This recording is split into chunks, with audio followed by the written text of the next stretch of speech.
Right, hello, welcome to this meeting of the Climate Emergency Policy and Scrutiny Committee. Welcome, as I say, to you all. We start with declarations of interest. Does anyone want to declare anything? Not seeing anything. We then move on to the minutes, which we see on pages 1 to 10. Are there any comments that people want to make, corrections? Again, I'm not seeing anything, so I'll sign those. This is the same, isn't it? Yes.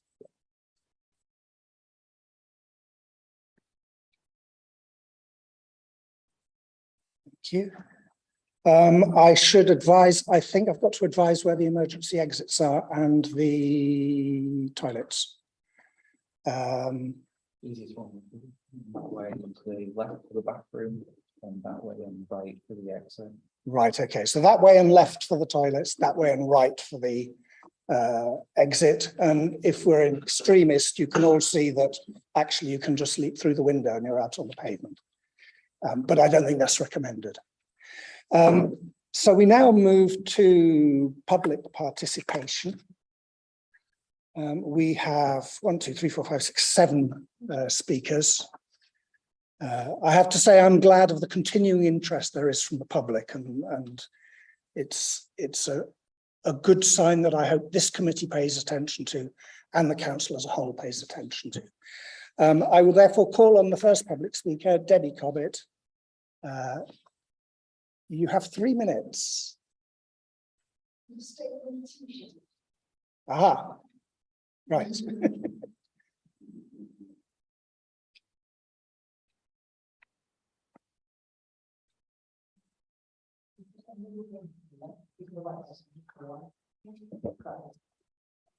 Thank you, Chair. I'll try and be brief and organised today. I'm going to make 5 points or 5 themes: be bold, be inclusive, be nimble, be collaborative, and be happy. I feel such a lack of ambition and dragging of feet since the climate emergency declaration in 2019. And I kind of detect a wariness among councillors about taking meaningful climate action, as if voters won't like it. But do you really know what local residents think? Your big conversation was very interesting, but rather small. But I did go through the responses and the focus groups, and most responses seem to be in favour of doing more, not less.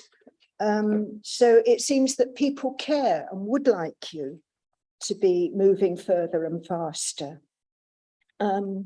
York Environment Week has just finished, and this year it showed a huge range of groups in York concerned about climate and ecological emergencies. As the flyer said, you know, from investors to protesters. There were faith groups involved this year and many, many others. And I feel that given more of a lead, who knows how many more people would follow. So instead of imagining barriers, take action and find out what those barriers are. And then you can be nimble, not in the sense that Matthias meant, but in finding workarounds. I think that would be a good kind of nimbleness. Be collaborative. We talked about trade union, the lack of trade union involvement in York Climate Commission, as opposed to its regional counterpart.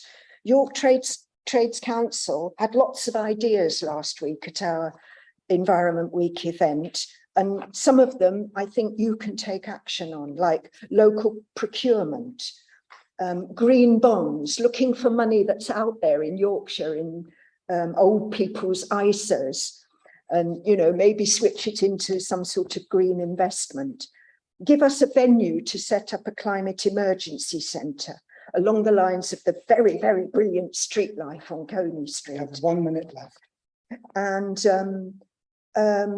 we heard about research, for example, Joe Cutter at Leeds University getting evidence about workers wanting to shift to greener jobs. And my last point is to be happy.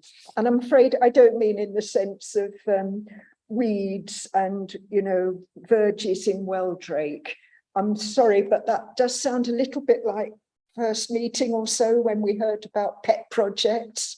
You know, I think what I mean is that carbon reduction sounds so dreary, and co-benefits as a sort of unintended good consequence isn't the right way round. You know, we would like to have a York that's nicer and healthier and fairer, where people are doing meaningful, useful jobs.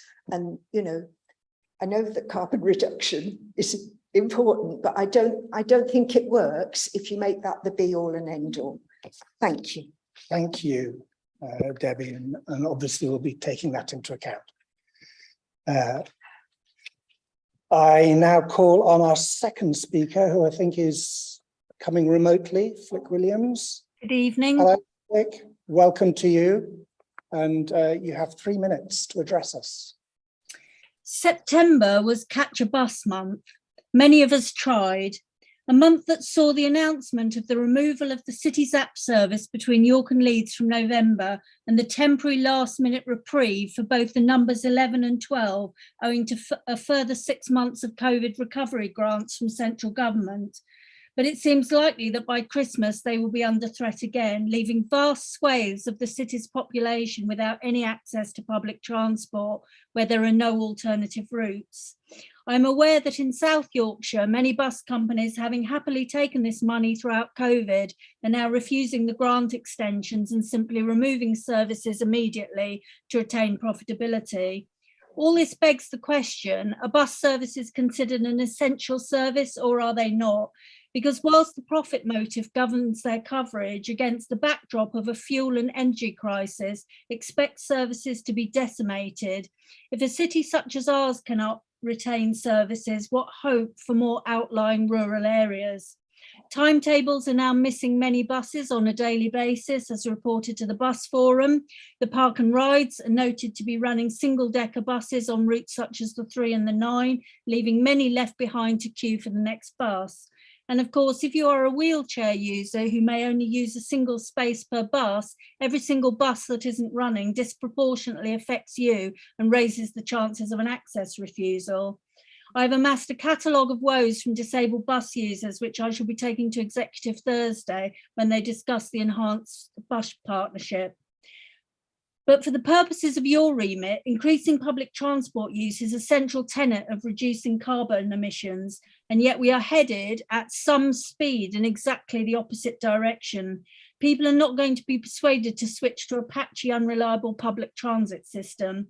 And for those who have no option, the disabled and older people that fill buses on a daily basis, they will no doubt be leading on the part of the strategy that says take fewer journeys, because their bus is cut, stuck at home, socially isolated and excluded, whilst my 3 cars in the drive neighbours have even less incentive to do the right thing for the planet, for the city's congestion, for clean air. How do I know this city doesn't take mass transit seriously? Because there is an over-reliance on active travel as a strategy, which is just not possible for many. Because the Roman Quarter planning actually removes bus shelters for the curb appeal developers seek, where infrastructure is vital to encourage bus use. Because all the executive member for transport has to say about bus cuts is, these are commercial decisions, in sharp contrast to the Mayor of West Yorkshire. Again, I asked, where is the social justice in your strategy for climate justice? Thank you. Thank you very much for that, Flick. And your points are well made and will be discussed later, I'm sure. I'm now going to call on the third speaker, Mr. Peter York. Peter has got COVID. I think he said that he couldn't do it remotely. Right, okay. Have we heard that he wanted to communicate remotely or no? Okay. Thank you for that. We'll move on then to our fourth speaker, Kate Revelius.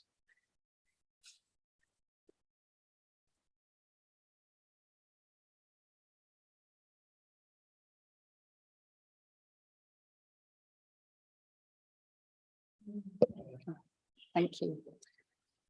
We're facing a climate emergency and we need a strategy that demonstrates we're taking urgent action and grappling with difficult and potentially unpopular decisions. The current strategy feels like it lacks urgency and it doesn't lay out clear goals and commitments. I'd like to raise a few specific issues that concern me. Firstly, the way this strategy has been formulated seems to be a top-down approach, using nationally averaged data to estimate the proportion of emissions from different sectors of the city. If we want to make sure that we're putting our energy and investment into actions that will have the most impact, then we need to employ a bottom-up approach using local data to understand where our biggest challenges lie. This contrasts with the approach taken by the York and North Yorkshire Local Enterprise Partnership in its route map to carbon negative, which was released this summer. It's concerning that York's climate change strategy doesn't mention the LEP route map and doesn't appear to be aligned with it. The lack of commitment to address Scope 3 emissions is really disappointing. These are important and the council could have influence over many Scope 3 emissions via its procurement and its planning decisions. I appreciate that the draft action plan is in its early stages, but many of the actions are not really actions. Words like engage, encourage, and support are not going to achieve change unless they clearly define how they will achieve the desired change and over what time frame.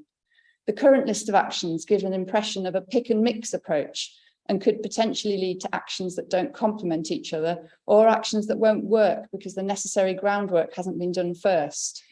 Instead, I'd like to see a clearer quantified pathway to net zero with measurable goals along the route and the actions phased to ensure that they build on the progress of previous actions. One thing that's glaring by its omission is cross-party commitment to specific targets. Whilst dozens of stakeholders have been consulted, there's no sense of cross-party collaboration here. This will be an absolutely vital part of addressing the climate emergency, ensuring that the strategy is resilient to changes in political administration. And I implore this scrutiny committee to ask that political leaders come together to agree some clear goals and timeframes which all the parties commit and stick to. Finally, the council might not have much spending power, but it does have other resources. In particular, it can make use of the power of communication.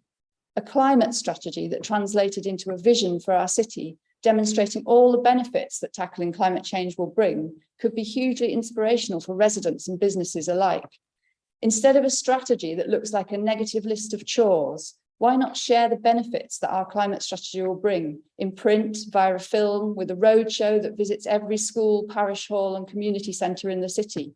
Excite us all, help us visualise the city that York could become, and encourage us to collaborate with you on creating a better future for everyone. Thank you. Thank you, Kate.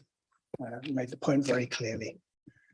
And the usual words, we will be talking about this through the meeting.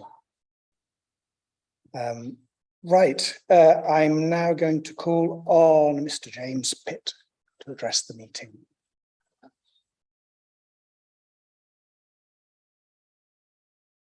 And like everyone else, you have 3 minutes to address us.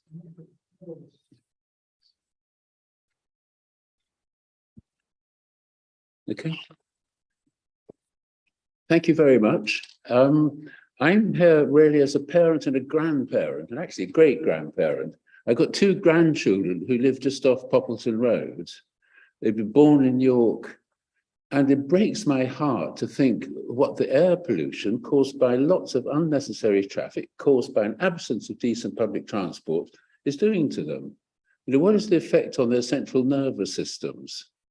What's going to be the effect on their learning? What's going to be the effect on their ability to be proactive citizens? So my appeal, I very much follow from what Kate was saying. We've got to engage people in a way that's much more dramatic. I mean, it's great that you've managed to work out 160 action points, action maybe in inverted commas, but where's the urgency? And I was thinking, what do we mean by emergency? I mean, supposing it comes to the police's attention, there's a bomb in St. Helens Square. Oh, well, we can't disrupt the tourists. What are we going to do? We can't disrupt the shops. They wouldn't do that. They just clear the centre of York as an emergency. And if there's a big crash on the A64, well, it'd be nice if we could get an ambulance there. But, you know, people have got to be allowed to drive to and fro. It's absolute nonsense. It's just, I just don't know what I'm going to tell my grandchildren in 10 or 20 years' time. I'm going to be around in 20 years, in 15 years' time. Because if an ambulance wants to get through, the roads are blocked. That is an emergency. That is urgent action. Where is that in your action plan? There is no sense of emergency. Now, I deeply believe that if you can engage people, say, listen, we're in a ... great emergency. I think a lot of younger people say, yes, we are. What are we going to do about it? Not, I wonder what you're going to do about it, nothing. I think you can engage people with a sense of urgency. So absolutely taking the points that are already made, we've got to have detailed planning. Congratulations to all of you and your officers that you're doing that, but try and inject some sense of emergency. Thanks. Thank you very much, James.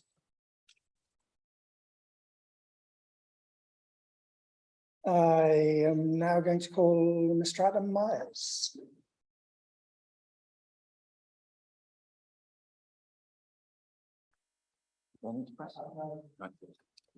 Thank you. Well, I think Kate very eloquently laid out something that I agree with, which is a profound lack of strategic vision and urgency. And I just want to drill down on one aspect of that. As a citizen, I can only do a tiny amount to address climate change. I'll have a bigger impact only if the way society is organized and structured is changed. And I need local government and central government and even international governments to shift. So if I'm going to take personal responsibility and see that things aren't changing, I need to influence those other organizations. And I cannot do that on my own. I must meet with other people and collectively have a bigger impact. And it can work. I think it's work. I think the Fridays for a Future, the school strikes, Extinction Rebellion have been part of absolutely transforming the debate around climate change in the last few years. And there is an exact parallel with my situation as a citizen and York City Council's situation. You can only do a small amount to directly influence climate change. If you're going to have a bigger impact, you also will need to influence central government and through that international bodies. And you cannot do that on your own. You need to combine with other councils and figure out what collective action would be effective. However, in this strategy, the City of York's role is described as limited to lobbying central government. That is not a strategy. That is an observation of the current situation. There is a little sense in what is written that York is part of a wider society with the power of collective action and collective solutions, and no sense of the necessity and urgency of influencing central government. And in that, you are profoundly missing something that is needed. And this document is littered with other examples where I feel that you're tinkering at the edges or looking at individualistic solutions or things that lie within the direct remit of this council. You need to think bigger and wider. I have no understanding of what your influence here is on that climate strategy. I'm sorry, I don't understand that. But if you have any influence at all, please, will you ask for a revision that is more strategic and specifically include in that asking the strategy to address how with other councils you can impact through collective solutions, and ask it to address how with other councils you can put leverage on central government. Unless you do that, you will be failing us. I hope in making this appeal, I've not been wasting my time. Thank you very much. And I can assure you, all the speakers, we are listening to this, and this committee has spent 3 years pushing very hard on these issues and will carry on doing so.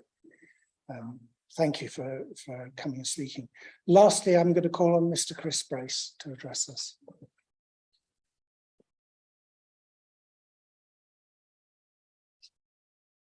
I think I'm already connected, yeah. Yep, okay, thanks. Chair, councillors and officers, thank you for listening to me. This climate emergency strategy has been a long time in gestation. And I acknowledge the work undertaken by elected members and officers. But it's still very tentative, as has been mentioned earlier, and incomplete. As highlighted in York Civic Trust's report, embedded carbon scope 3 as a result of council strategies, such as the building of the outer ring road, is not covered. I don't know why that should be the case. The action plan is a good start and should be expedited urgently. The word urgent has been mentioned on numerous occasions, but this is not a strategy like any other that this local authority has faced. It's not something where you can allow slippage into the next year or the year after. You've got 7 years to meet your targets. So it requires bold and courageous leadership. Where's the leadership coming from within the whole council? I don't see it.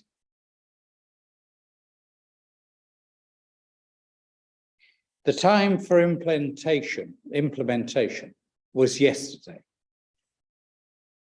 We've already left things far too late.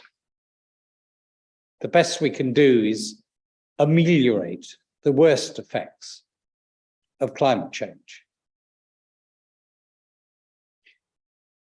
Finally, I note, and I'm sorry I can't say where I noted, but in the 460 pages, I noted that the public-private partnership, Bio Yorkshire, you're having some association with that organisation. Well, Bio Yorkshire is in partnership with Drax.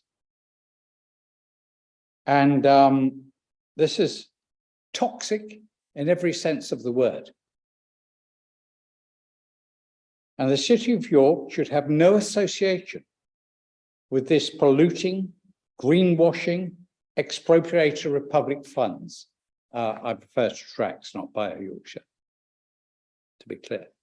So, you know, I think by now there's a growing awareness in the public about the lies and deceit and the greenwashing that Drax is all about. And I don't think citizens and the City of York Council want any association with that organisation. Thank you. Thank you, Chris. Thank you to you all for your comments, and we will no doubt be revisiting many of them. I'm now going to move on to item 4, which is the presentation from the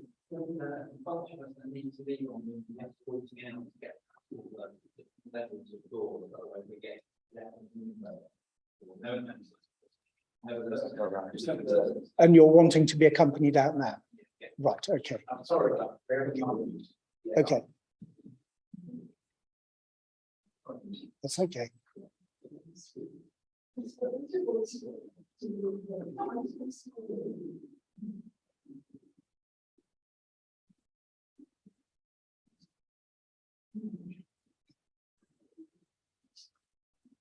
I think we should pause the meeting for a couple of minutes to allow all of that to be sorted.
Are you happy, Robert? Yeah. Yeah, okay, so let's start again. Welcome back, and we will now move on to agenda item 4, the presentation from York Civic Trust. Welcome to you both. If you'd like to introduce yourselves, that would be helpful for anyone watching online. Let me introduce myself first, and many thanks for the invitation to speak. I'm Tony May. I chair the Environment Committee of York Civic Trust, and also the Transport Advisory Group.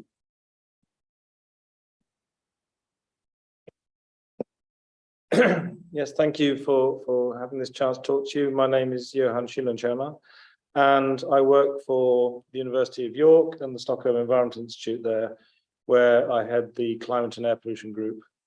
And a lot of my time is helping national governments, especially in developing countries, to develop and implement strategies to reduce emissions. So this is really interesting, taking some of that knowledge and applying it where I've been living for a long time. And especially the advantages of integrating planning to solve air pollution and climate change at the same time, which refers to one of the other comments earlier. And I've been asked to join the York Civic Trust Environment Committee and have helped to write some of the comments in the City of York Council climate strategy. So thank you very much for inviting us. Thank you. And to be clear to the committee and those watching, we've invited the Civic Trust to come in to make a presentation, because we have felt for some time in successive meetings that we needed vision and strategic documents that set out a positive future. And we recognise the challenges for the council and for council officers in that regard, but felt it was useful to get some outside voices on how York could be. I hand over to you and look forward to hearing the presentation. So I'll go first, just a short intervention. So first of all, really like to thank City York Council for allowing us to comment on the strategy. And it's important that York has acknowledged that we are in a climate crisis and has developed an ambitious strategy that aims to make York net zero emitter. But we're also keen that the strategy has the greatest chance of succeeding in addressing these emissions and promoting the carbon sequestration needed. So we've got some overarching comments, and I'll just mention some of these. The rest are in the report that we provided. So if we go to the next slide, please. So the strategy is based on estimates of the major scope 1 and 2 emissions. And this estimation of emissions is a key component of any strategy to identify the major sectors where action needs to be taken. And clearly, in terms of scope 1, that's the emissions within York, and scope 2, the electricity used in York. That relates to transport and buildings. If we move to the next slide, please. But one thing that is not included in the strategy, as has been mentioned by some of the people, are the scope 3 emissions. So I think that, one, this is missing part of the climate story. It also misses an opportunity for taking action. So, for example, many of the investments within York, which have committed CO2 emissions, are not taken into account in the quantification of scope 1 and scope 2, and this means that all of the operations within York are not included in the strategy. And it's also, I think, scope 3 emissions is something where you can engage citizens as well, because it is in terms of lifestyle changes and so forth. It's something where they can feel part of it. So that is something that's missing. Next. Within the strategy, there is an understanding of how much reduction would be required to achieve to limit the global warming to 1.5 degrees C.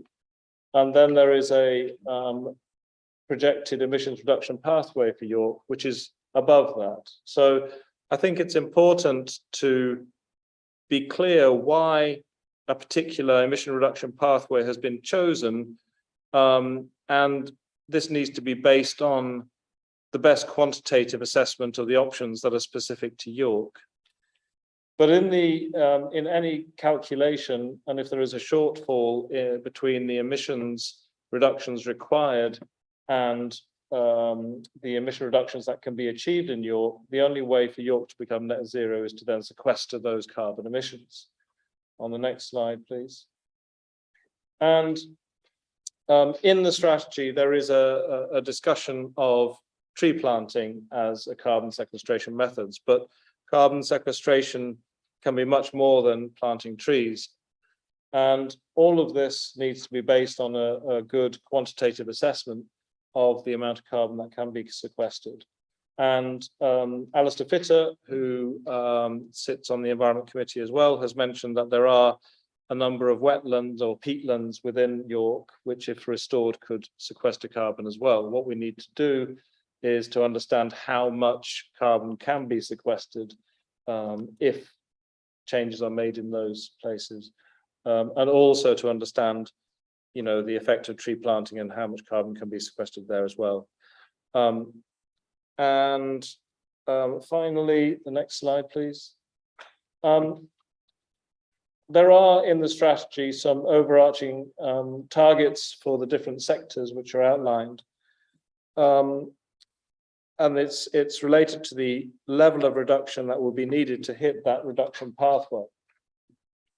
What is not so clear is why transport should be 71% and the buildings domestic 56% and non-domestic 37%.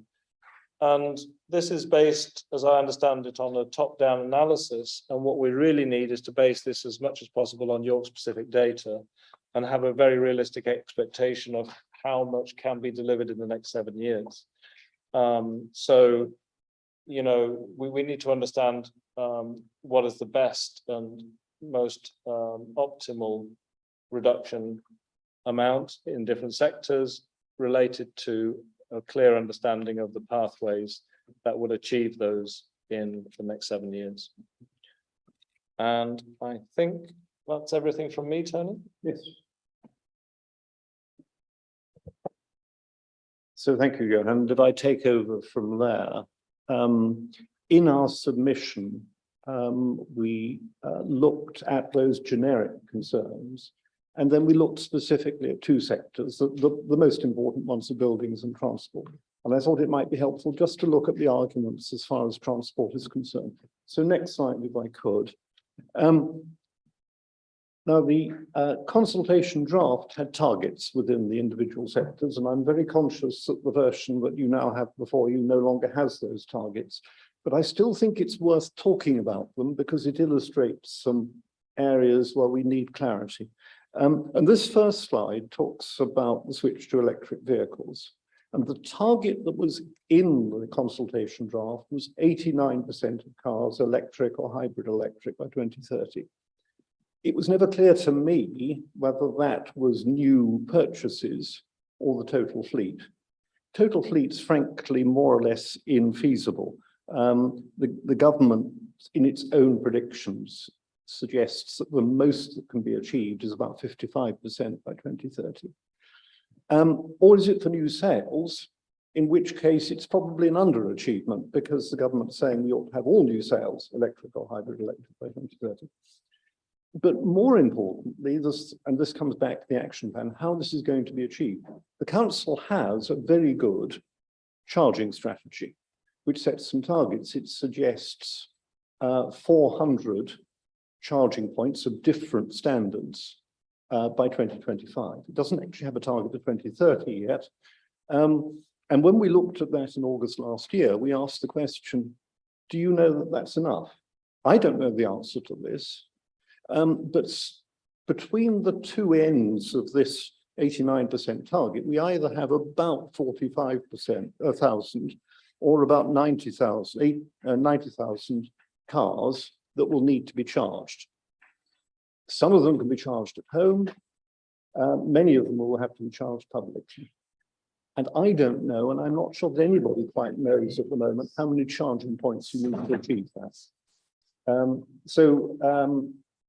That's a part of the action plan that needs to be looked at. Next slide.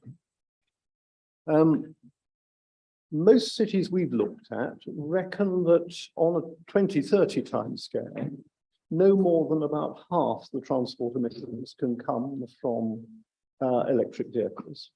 The other half has to come from behavior change. The original version of the strategy had some targets for that as well, which are in my left-hand column on the slide.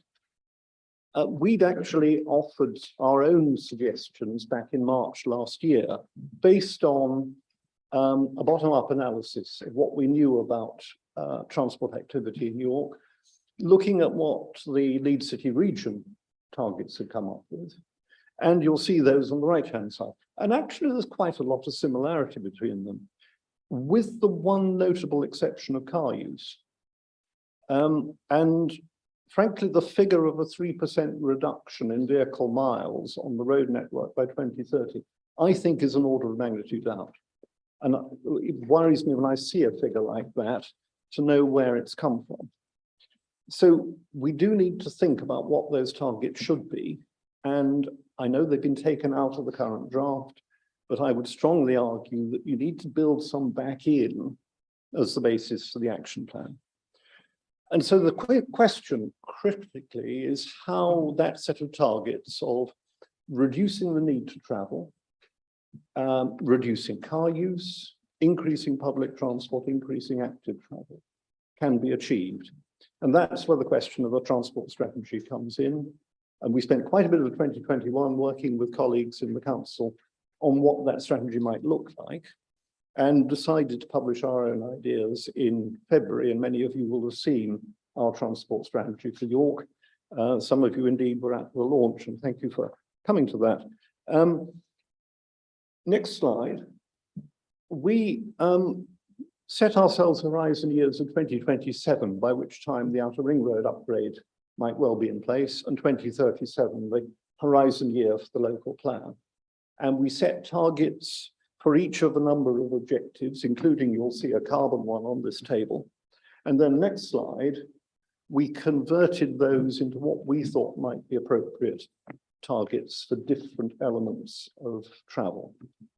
And that's a first attempt to say, well, if we could achieve those targets, we would be delivering against the range of objectives that we think are important, of which carbon reduction is a crucial one.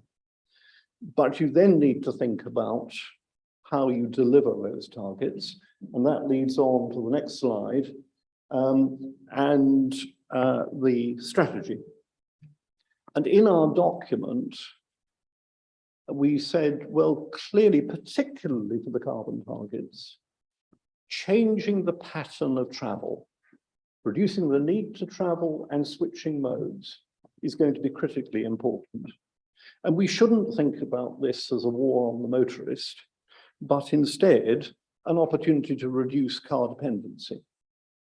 So where people absolutely need to use their cars, they can, but where there are alternatives, whether it's shorter journeys or switching to walking and cycling or bus use, they should be encouraged to do so.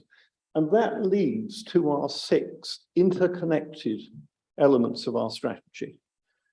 Reducing the need to travel, improving active travel, improving public transport, managing the road network, managing freight, and managing car use.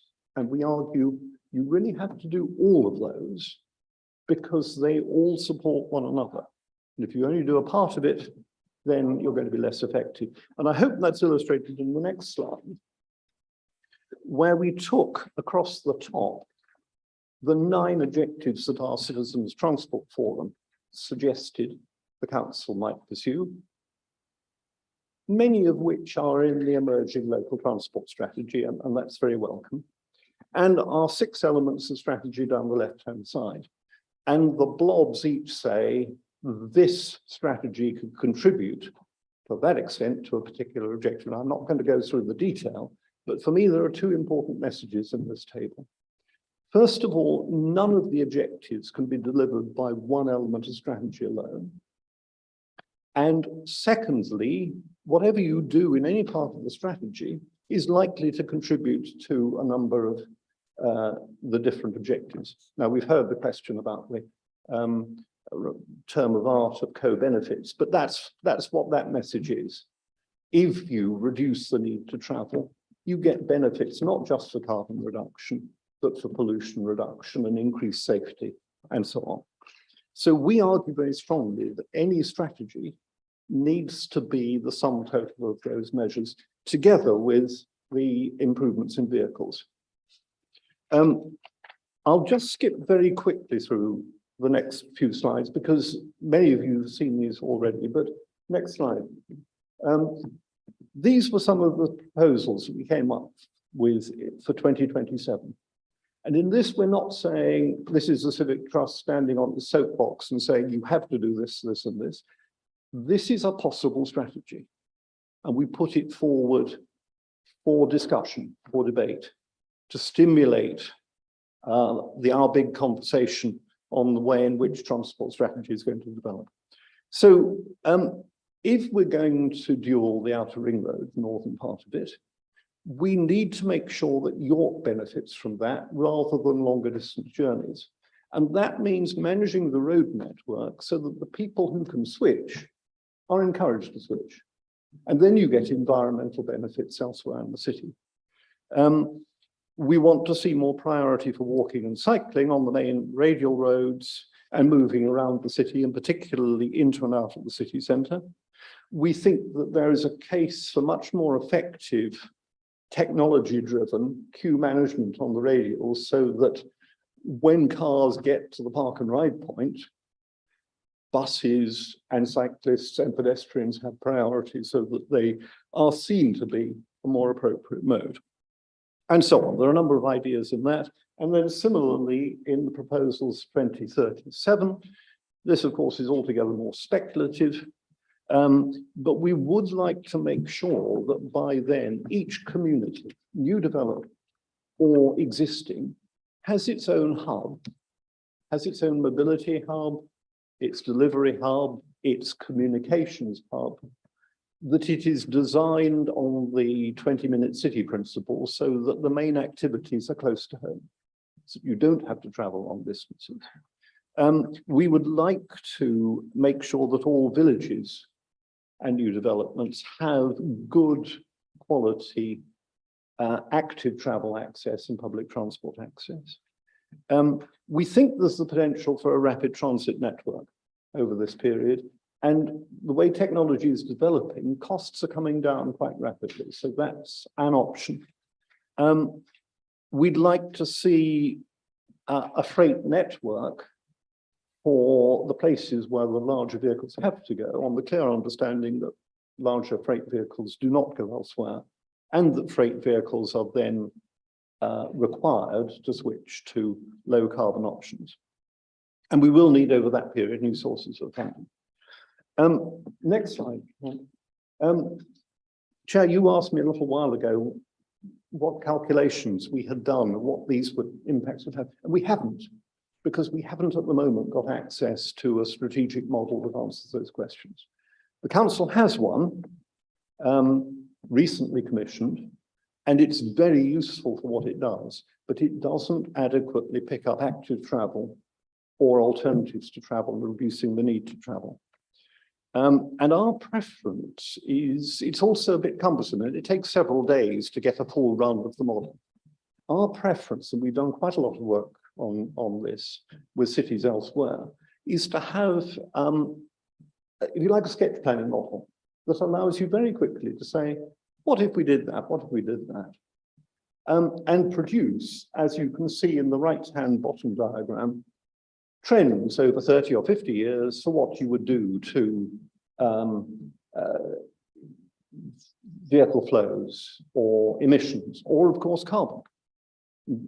These techniques are available, they're not expensive, and they give a real opportunity for interactive decision making. Two more slides. We moved on, and I was interested that 2 or 3 of the speakers talked about how you get these things done. And we spent a couple of sections at the end of our strategy talking about ways to implementation. And for us, first of all, finance is critical. We all know that the councils are being cut and finance available to them. But many councils now are being innovative in using third-party funding. And we need to find ways of doing the same. And of course, there are two of them within the transport sector. They're not exactly popular, but road pricing and workplace parking levies generate significant income and also begin to get that push factor to changes in behavior. Second point on this slide is consensus building. And again, we've heard quite a bit about this. We've been very pleased indeed with the way our Citizens Transport Forum has helped develop consensus. We're aware we haven't tapped all parts of society and we'd like to be able to do so. But there are now very effective ways of getting a community response where the community together develops the strategy rather than just responding to what other people have suggested. And then finally, clear leadership. And I tell this story often, but my first exposure to international activity was with the OECD in the mid-1970s on a study called Better Towns with Less Traffic. And we had 12 cities, and what we thought we were going to be doing was saying, actually, if you introduce parking controls, that's going to be the best thing to do. It wasn't like that at all. There were two strong messages. All of the 12 successful cities had strong and visionary political leadership, and they had an effective professional leadership that helped that visionary politician get things done. And one way or another, I think we feel quite strongly that the council needs to build in that sort of central drive to what it's delivering. And we've heard from a number of the commentators so far that there's a concern that we're not being aspirational enough, we're not moving fast enough. These two elements, for me, are the way in which you move to that. So finally, next steps. Next slide, thank you.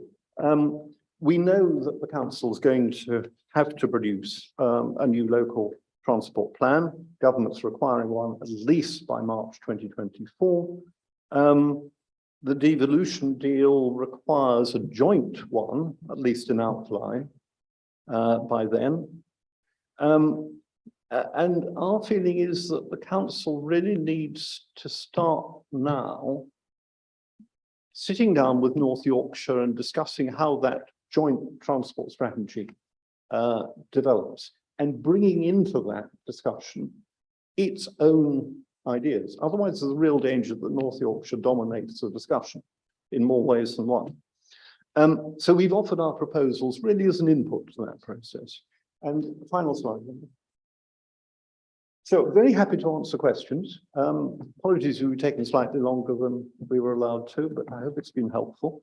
And if you want to read more, that's the link on the screen to the transport strategy. And equally, my email's on the screen. If you want to contact me at any time with a question, please do.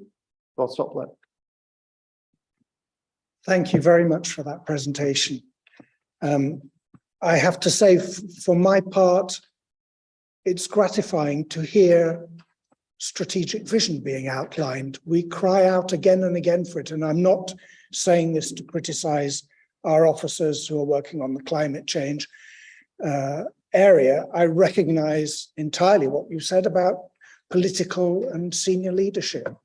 And I just have one question before I pass it open to everyone else to make sure I've understood what you've shown us. On your slide showing some possible options for 2037, you didn't identify what the coloured blobs were. And I think it would just be helpful for people around the table and for anyone watching this on YouTube to have a sense of what the blue blobs are and the red blobs, etc. If you could just quickly take us through that. I can certainly do that. And there is a key in the document, which I'm very happy to circulate to you. The slides are just going to get a bit fussy if I included the key as well, but let me just find it. The blue blobs, of which there are a large number, are sustainable developments. And what we've said is that each of the new strategic sites in the local plan has to be designed sustainably. focus on limiting the need to travel, doing as much locally as you can, focusing on active travel and public transport, and also sustainable freight and distribution. So not bringing heavy lorries into every street, but having a distribution point on the fringes and delivery hubs. And you'll see those are in the new developments, but also throughout the existing city, because there's no reason why you shouldn't do that in a Clifton or a Tang Hall, and over that period, redesign the layout of the area and support those developments to achieve that. I think it's fairly clear that the dashed red line with the yellow, the dashed red line with the red circles is our putative rapid transit system, and that's purely a speculative suggestion. And we've had quite a lot of debate as to whether we could show it at all, but it's an idea of what might be achieved. Then what else we got in the diagram? There are some green dots, which are the enhanced local centres. There are village centres with better walking and cycling provision. There are roads which are dualled. There are in the series of little lines of crosses a sense of areas which, when you dual the Northern Outer Ring Road, you might discourage orbital through movement there. So those are the sorts of areas where journeys might be diverted upwards. So that's a flavour, if you like. Thank you very much. That's very helpful. And it reminds me that the crosses you've just described reminds me of what's happened in Ghent, I think, where the city has been zoned so that people can come into the city from any direction, but not go round the inside. Yes. Is that correct? That is, and back in early 2021, we were invited to look at some case studies. Ghent was one of them. We've actually got a total of 9 in this report. In each case, we've looked in outline of what they've done and said, this is worth looking at further. And we would be delighted to join councillors and officers in exploring 1 or 2 of those further. That's, I think, a real opportunity to realise that York isn't alone in tackling these problems. Thank you. And I should welcome Councillor Myers and Councillor Melly, who've arrived while the presentation was happening, because they were at a previous meeting. So if I can now throw it open for questions, if members have questions on this. Yes, Councillor Baker and then Councillor Colwick. Thank you, Chair. Thank you, Johan and Tony. That's really interesting, as I wasn't at the Environment Forum to see that, so thank you. So just on your sort of, what I'm taking as a kind of warning sign on page 13 about the embedded carbon of the Outer Ring Road not being covered in the climate strategy, and the fact that I think the planning application has been submitted now for that project. Would you be, as a Civic Trust, making representations to the planning committee and advising that some carbon impact assessment is done? I'm just wondering if you're planning to do that. Would that be something that you'd expect this committee to try and push for? And if that isn't going to be considered, if we don't get anywhere with doing a proper carbon impact assessment, how would you feel about that from your point of view? Well, thank you. Yes, we will be submitting our response to that planning application. And indeed, we produced a fairly detailed response to the consultation in November 2020, which will be on public record, but I can share it with anybody who's interested in seeing it.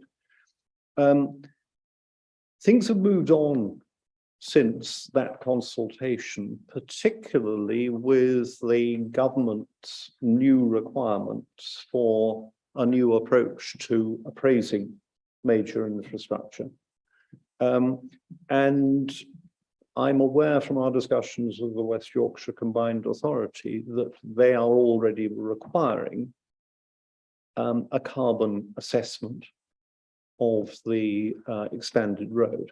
Now, I'm not sure quite where that has got to, and I haven't yet had the chance to see the planning application to see whether there's any reference to it.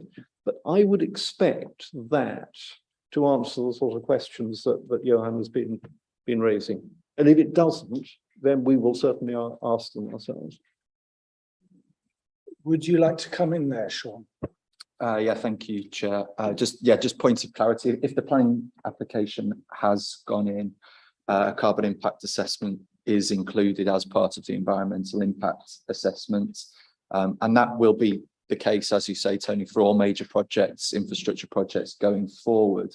Now, to some degree, that does take Johan's point around scope 3 being included in reporting into account. The housing delivery programme will consider scope 3 emissions. All new developments will need to comply with planning conditions, which include a condition around BREEAM, which takes into account embedded carbon emissions.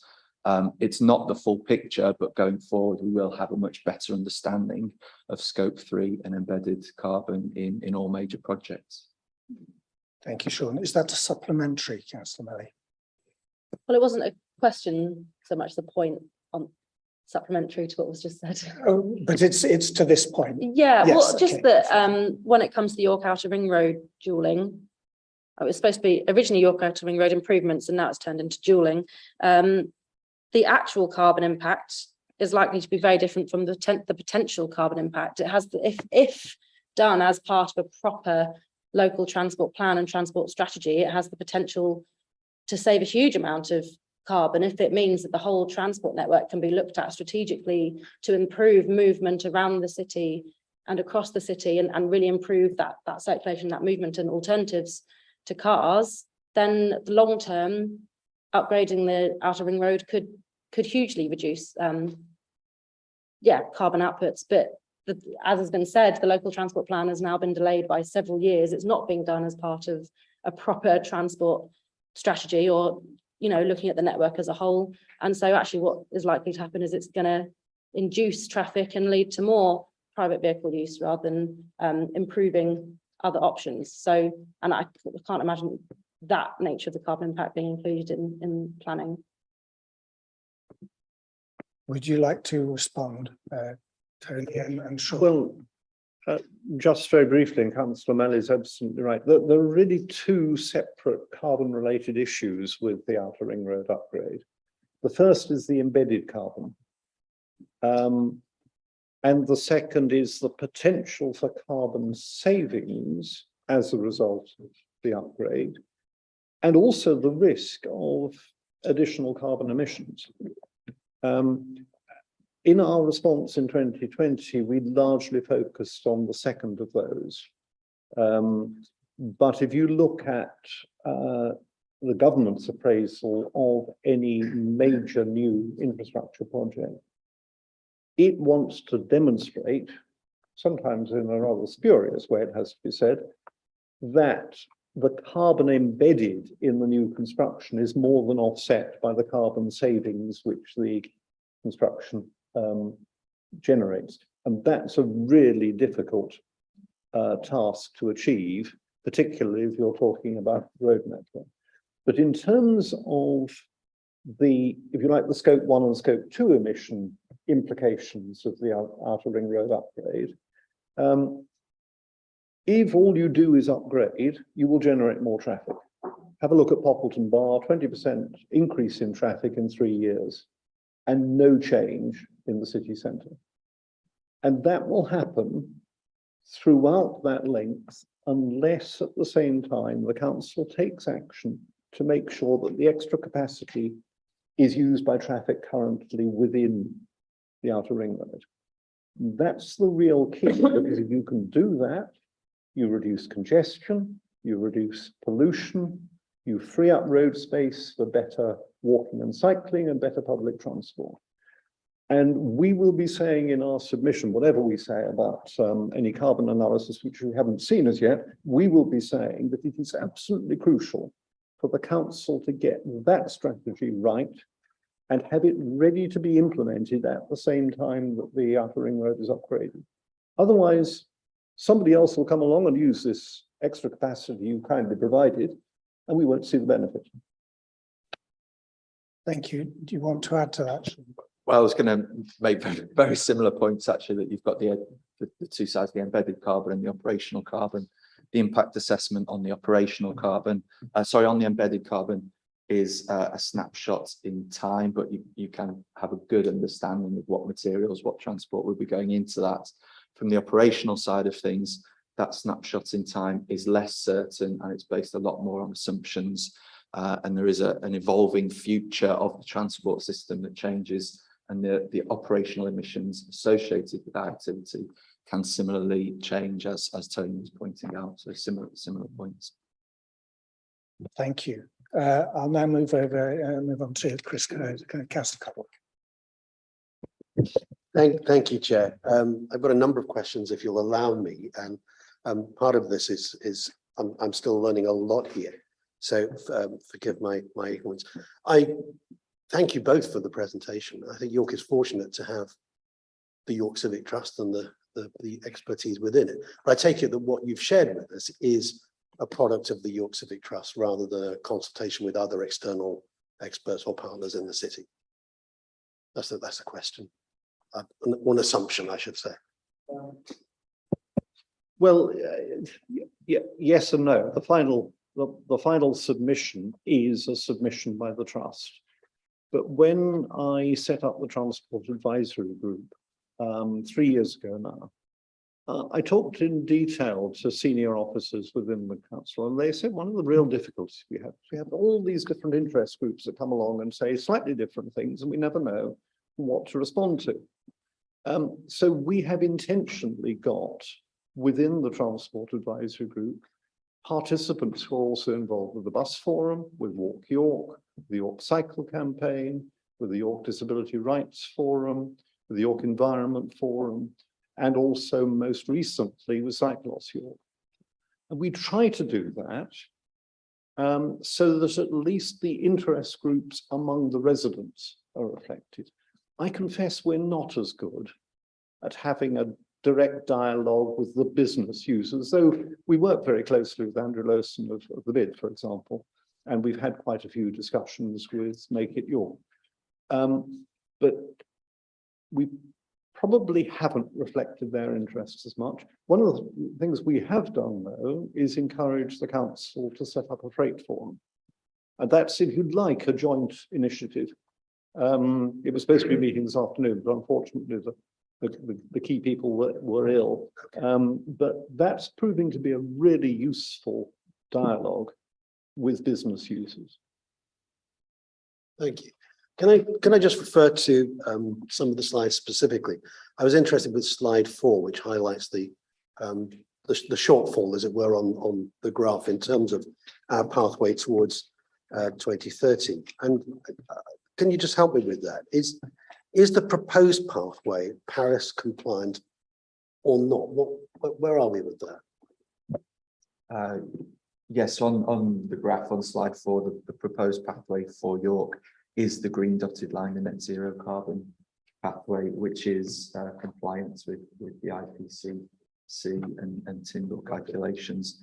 The projected emissions pathway, the red line, is what's deemed feasible given available technology, finance, and supply chain capacity right now.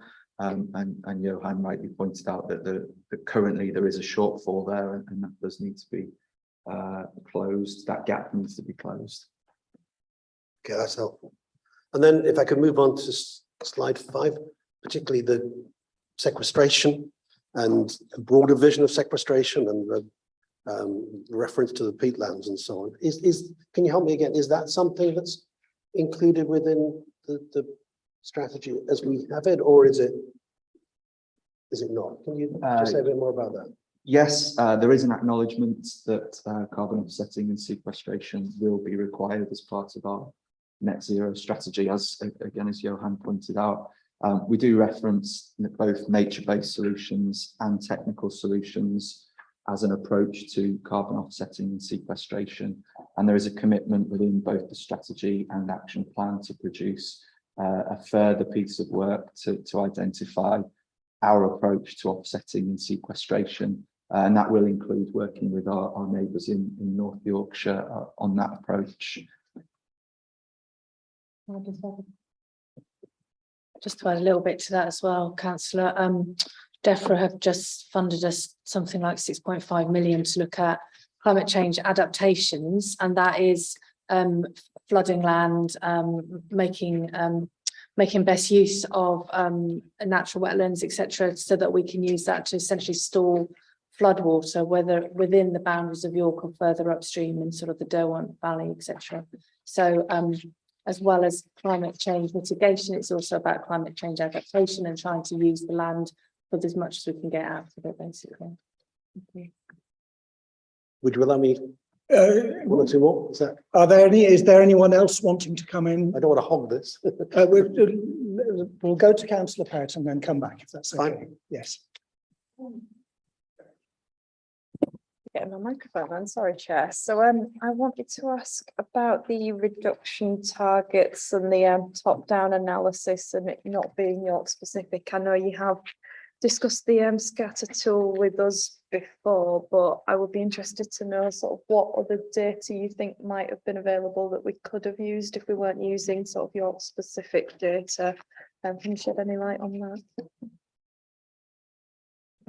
So we've had a discussion already, because, you know, when you do this sort of modelling and you take national estimates and you have certain rules to take it down to a local authority, it kind of becomes a sort of generic UK city rather than specific to York. One of the questions is how much local data is there, especially related to the major emitting sources, and can we use that in order to better quantify both the current emission, but also to identify the potential for mitigation, and develop, you know, sort of robust roadmaps to achieve those emission reductions.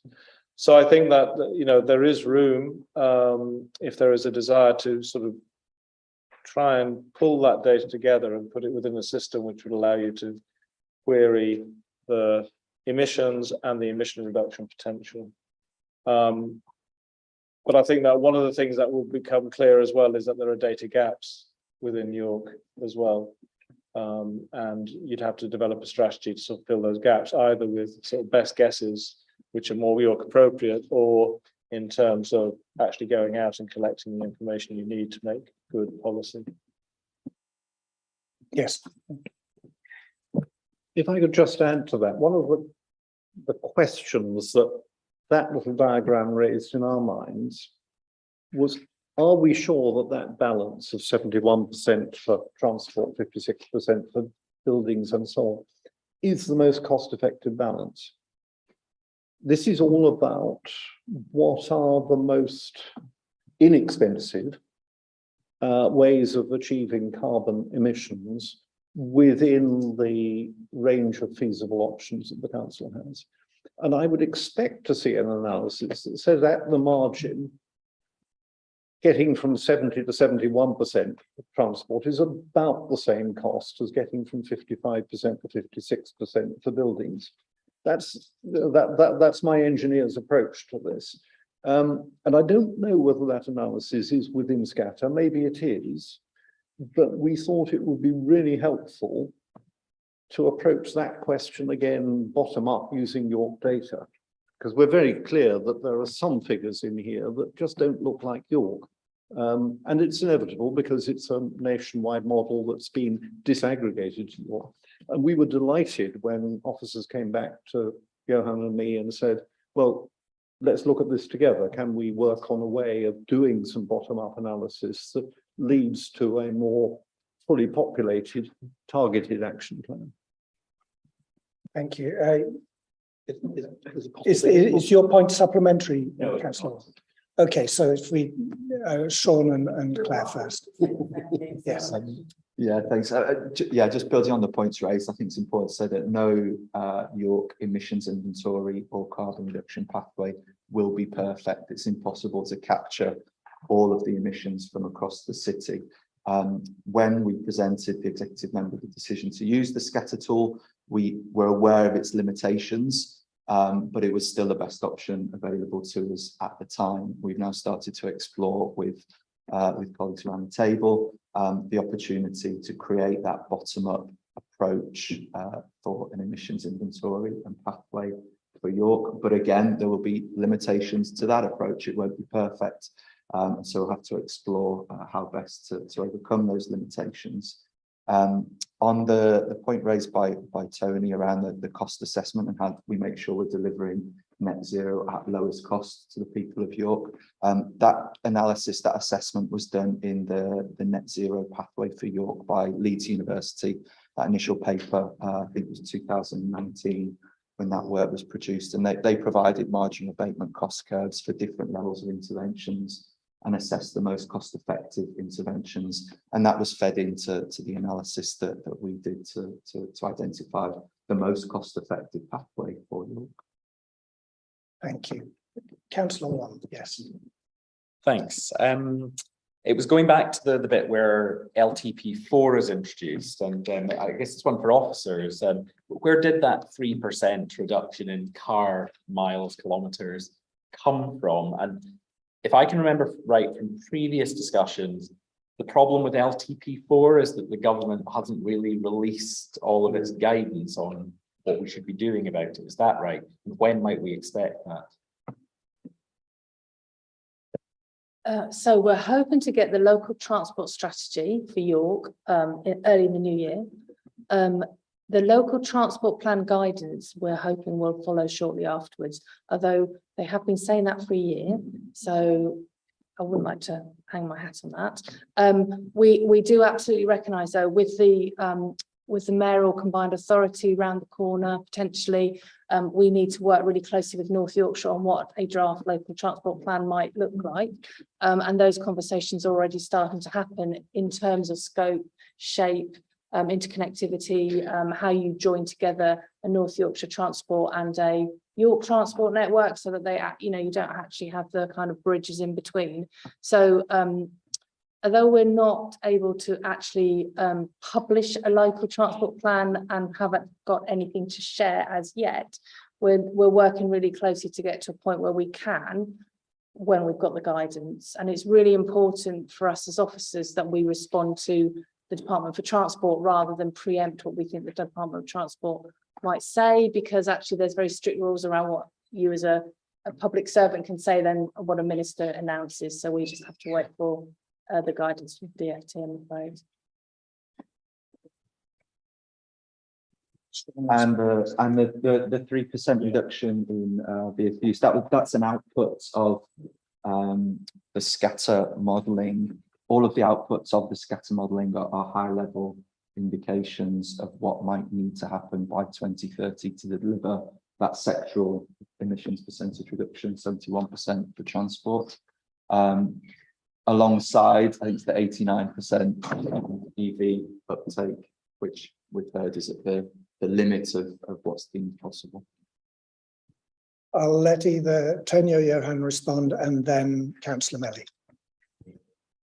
Yes, first of all, on the mysterious 3%, and this was the figure, as you'll gather, that just struck me as an outlier.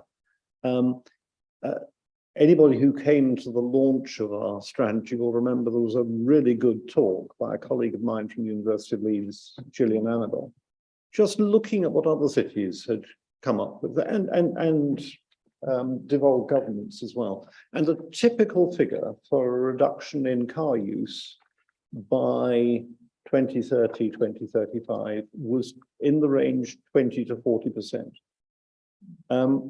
And that's the sort of figure that we were coming up with in our analysis early last year. So there's something odd here. And it's figures like that which tell us doing some bottom-up analysis is really critical. Going back to LTP4 and officer colleagues and indeed councillor colleagues will know that we've had a long argument about this because we look at our case study cities and most of them, if you look at a Cambridge or an Oxford, albeit with a different government structure, but they've already got LTP4s. And what they know they need to do is upgrade it slightly in the light of guidance.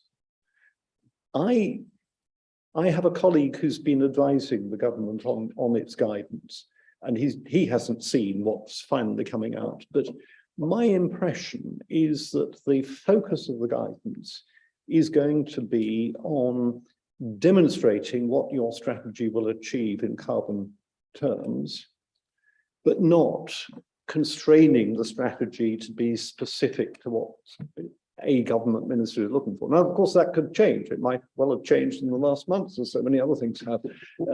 But I think there really is a case for getting the concepts right within the council early, so that you've got a running start of this local transport. And that's why I'm strongly in favour of the idea of a local transport strategy.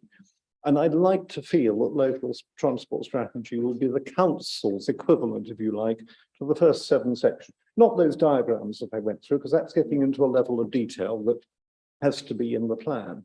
But saying, this is our vision for York. These are our objectives for transport that help contribute to that vision. These are the problems we're tackling. These are the broad strategies we're looking at, and this is how we knit together.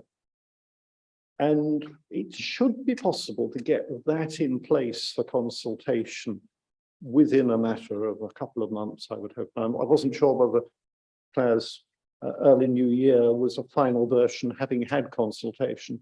I would hope we could move a bit faster than that, but that's a personal view. Thank you. Councillor Melly.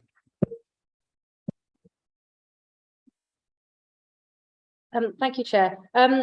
Yes, the term local transport plan now has a legal statutory definition, and sure, you can't finalise a document that has a statutory definition without knowing statutorily what's required to be in it. But that doesn't change the urgency and the need for a local transport plan, even if it has a slightly different name, because it doesn't mean that, we don't know yet if it meets the statutory requirement of that name. And actually, I think this presentation has really highlighted the urgency and the scale of the need for a local transport plan, and how it can't be delayed. It's already been delayed by several years. It can't be delayed any further. Even before you get into discussions of devolution and not being a transport authority anymore.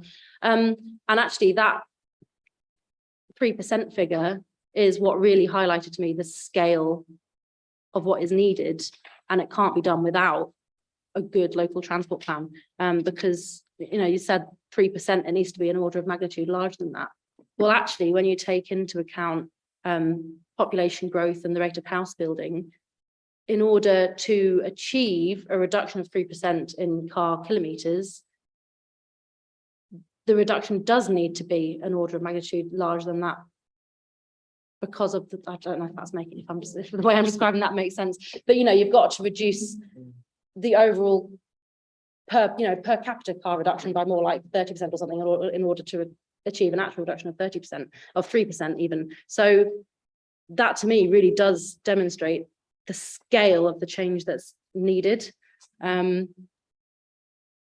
that can't be done without a proper plan and strategy in place. And actually really highlights the need for a plan. Okay, it we might have to review it in a year and a half's time to make sure everything that's legally required to be in it is in there, but that doesn't mean we can't hold off actually getting the work done. Sean and then Johan. Yeah, thank you. In response to the local plan growth projections are a function of the scatter modelling. So that 3% output does take into account growth projections for York up to 2030. So actually you are right, there is a greater percentage reduction there per capita to produce that 3% reduction. Johan. So, I mean, if we're talking about not 3%, but 30% in even with growth, then that and all of the other strategies that are in the strategy or alluded to in the strategy require some fairly dramatic changes within a decade. So I was just wondering, do the different plans correspond? I mean, do they reinforce each other? And, you know, so will the transport plan have the ambition of the climate strategy, and are they very closely aligned? And, you know, the only way we're going to achieve this is if all aspects of the council are moving in the same direction. Yes. Do you want me to? Oh, sorry. I can answer that. So yes, if you like, that's what my post is responsible for. It's to make sure that all of our major core principal strategies talk to each other, and that the targets and the ambition set in one, the climate change strategy, and the health and wellbeing strategy, and the economic strategy are then enabled by the transport strategy. So yeah, absolutely. Thank you. And so on into the local transport plan and the local plan itself. Councillor Melly, and then I have a question or two. I'm still there. Thank you, Chair. Sorry to go back a little bit. I just thought another question when there's discussion just now about costings and how to achieve the most carbon reduction kind of per pound and where that's spent. And you were explaining how that was done. Does that take account of co-benefits and the costs there? Because I think, yeah, improved air quality was mentioned, wasn't it, and the health outcomes, but there was also a report published this week about social isolation related to transport, and how lack of good transport connectivity increases social isolation, and obviously that has costs associated with it too, and all the, you know, what you're talking about. Were you talking about 15-minute? Well, yeah, having local services basically, and that being part of reducing the need for travel. Has all of those co-benefits also been factored into the kind of cost assessments? It's a great question. The analysis done on the net zero pathway for York by Leeds University only considered the financial benefits. It didn't consider social value or natural capital value. That would be an additional piece of work that we need to do. Yeah. This is one of the things that I find particularly interesting is, you know, if you look at the different alternatives for transport, you know, and we sort of say, well, you could take the car or you could walk or cycle. There are some massive benefits of walking and cycling, not just a reduction in air pollution, but the benefit of increased health of the population actually translates into an economic benefit. And that's been quantified by people at the London School of Hygiene and Tropical Medicine. It was something like trillions of pounds from, you know, people moving more and being more active and healthy. It's so the co-benefits issue, and you know, sort of looking at this in terms of development of York as a whole and its citizens is, you know, it's a great way to motivate change. I think if you show that, you know, there are some massive benefits of taking these strategies, which are nothing to do with carbon, but just to do with our health and well-being. Tony, yes. Yes, thank you. This is an absolutely crucial question, and I would want to caution, however important the carbon strategy is, I would want to caution against having a local transport plan that's just dictated by the carbon strategy.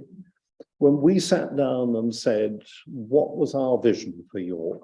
And I know the council's now developing one, and we've got a contribution we're making to that, and I think that's going to be a far more effective statement than we managed to come up with in our initial decision. But we then asked the question, how can transport contribute to that vision? And we came up with 9 objectives, and I won't go through the full list, most of them are on that slide, but one is carbon reduction, one is local pollution reduction, both air and noise, and that works very differently from carbon. You don't achieve the one by doing the other. One is congestion reduction and just making the transport system more efficient. One is greater safety, which rarely gets discussed these days. I'm never quite sure why. Supporting the economy, of course. As Johan has said, public health and the role of transport in supporting public health. And for me, one of the most important is the one that Councillor Melly was referring to a moment ago. And that's what we call greater equality of access. You only have to look at some of the data. It's a bit dated data now, but it's still there. And we know the areas of York that suffer. It's parts of Clifton, parts of Town Hall and so on, that have much worse access than other parts of the inner city, and some villages that have much worse access than other villages.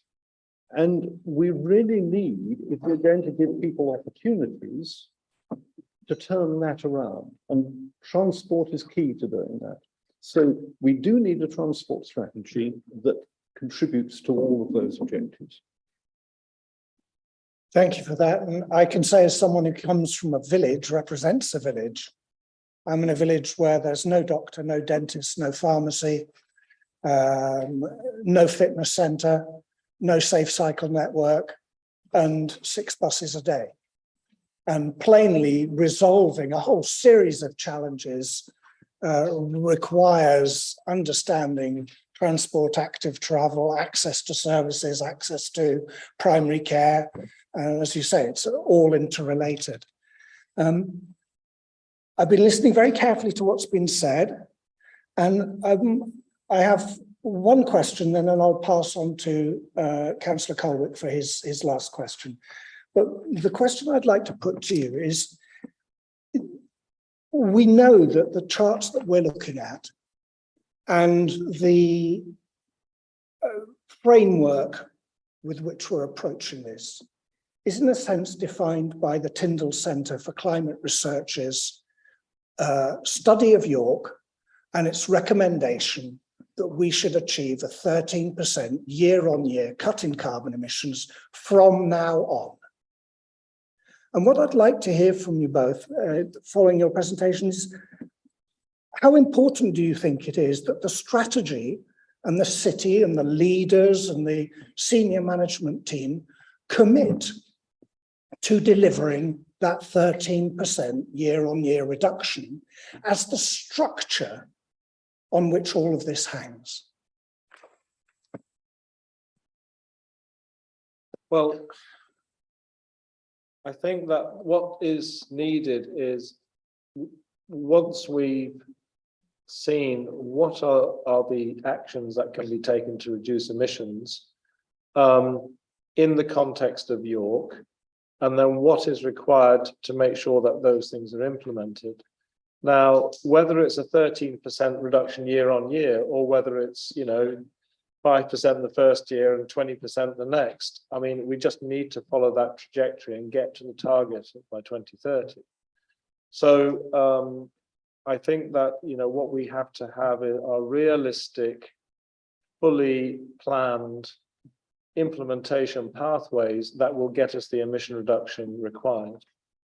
But whether that's the same amount every year or not, but it is that amount of emission which is needed if we're going to contribute to the global climate problem and do York's bit. Thank you. Ms. Tony. Yes, I agree with that. But if we know that if we did it all in 2030, having done nothing until 2029, we'd need to do a lot more, because the carbon we've emitted up to 2029 is already contributing to climate change. So Johan's absolutely right. It may not, in practice, be 13% per year, but it's a significant amount per year. And the climate emergency was declared in 2019. So we've actually got 3 years when we haven't got very far. Well, we've been doing things, but we haven't calculated it. And that's when I come back to the analysis tools. And this is part of the discussion we're having with Sean at the moment. SEI, Johan can say a bit more about it, has a model called LEAP, which is being used internationally to help produce those trajectories at a national level and at a local level. We have access to a transport model that looks at the complex interactions between the different modes and between transport and land use, and does the same for transport. And both of them have the great advantage that you can run them quickly. So you could actually sit down at your next scrutiny committee, if we have the models in place in time, and say, what if? And see how close you as councillors, indeed officers, can get to the sort of trajectory that's needed by a series of measures. That's the sort of tool that's needed, and we think it should be feasible to deliver one for York. And in doing so, have something that others can use elsewhere in the country as well. Yes, sure. And then Councillor Melly. Yeah, I can say with some degree of confidence that emissions reduction between now and 2030 won't be linear. Some projects take much longer than 12 months to deliver. Financial, supply chain, technological accelerations make it much more likely that we'll see higher percentage reductions as we get closer to 2030.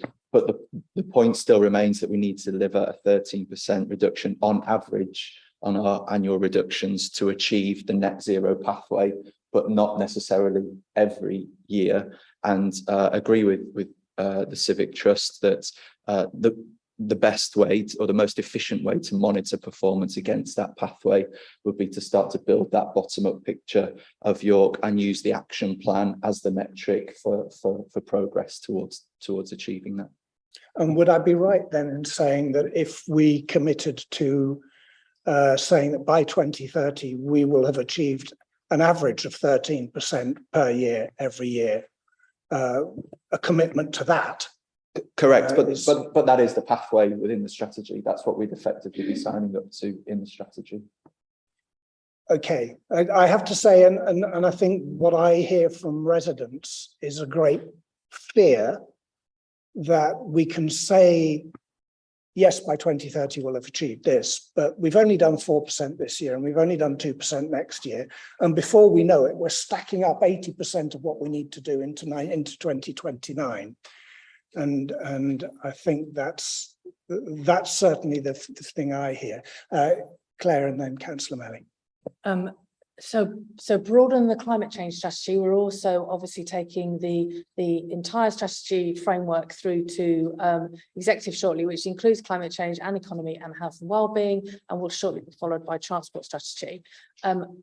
Going to executive is a recommendation that those strategies have 5-year review points to make sure that we are on target for each of them, and if not, we look at what we might need to do for mitigating any of the actions that we've taken to date and whether we need to introduce additional actions. So we're already baking into the actual process of delivering those strategies a kind of strategic review point. And can I just say, because we haven't said it yet, how grateful we are to work with the York Civic Trust on the bottom-up approach. I know we're having we're obviously having a scrutiny meeting, but we're really grateful for your expertise. So thank you guys for coming along. Thank you, Councillor Melly. And then Councillor Conway. And then we'll be seeking to wrap it up. Yes, I completely agree. I'm hugely grateful for the work of the Civic Trust and how it's been possible for you to do this work. But I'm going to disagree on the rest of the conversation that was just had. I think it really does matter that we get as much of the carbon reduction done as soon as possible, because having a reduction of 13% one year and 13% the next year isn't the same as having a reduction of 6% one year and then 20 the next. Yes, it means in 3 years' time, the amount that is emitted in that year is the same, but it means a whole lot more carbon being emitted in the meantime. If you can picture the graph, you're comparing either that or that. The amount in between that area is the amount of carbon, that extra carbon that's emitted by postponing the reductions that are needed. And I think that attitude not only means more carbon being emitted when we know it's super urgent to reduce the amount of carbon emitted, I think it leads to, it takes the urgency out. I think it leads to complacency in the administration and not taking the action that's needed. So I think it really does matter that we don't, leave it till, closer to 2030 to do huge reductions. We need to get those big reductions done as soon as possible, and it's not the same thing. Thank you for that. Yes, Sean.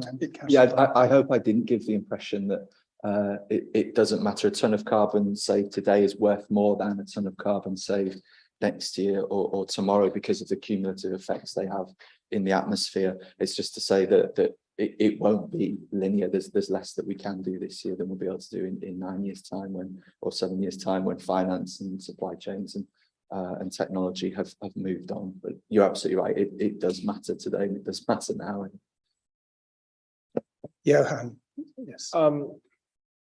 You're right, of course, you're right. You know, sort of, I'd like to have seen carbon emission reductions last year, the year before, and the year before that as well. We need to bring down the carbon emissions, but what we also need to have are very clear plans of how that's going to actually happen, rather than, you know, wishing it would happen.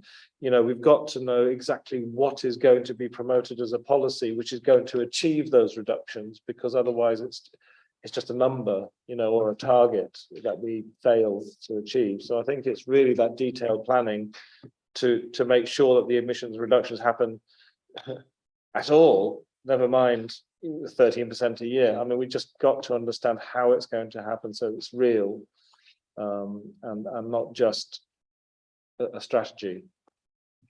I want to respond to that, and I'm sorry, because I know you have to go, Tony, don't you? So I'm going to have to pass on your next question, Chris, because I want to put 3 recommendations to the committee, and I just want to check that the wording of them makes sense to Johan and to Tony in response to what we've been discussing here.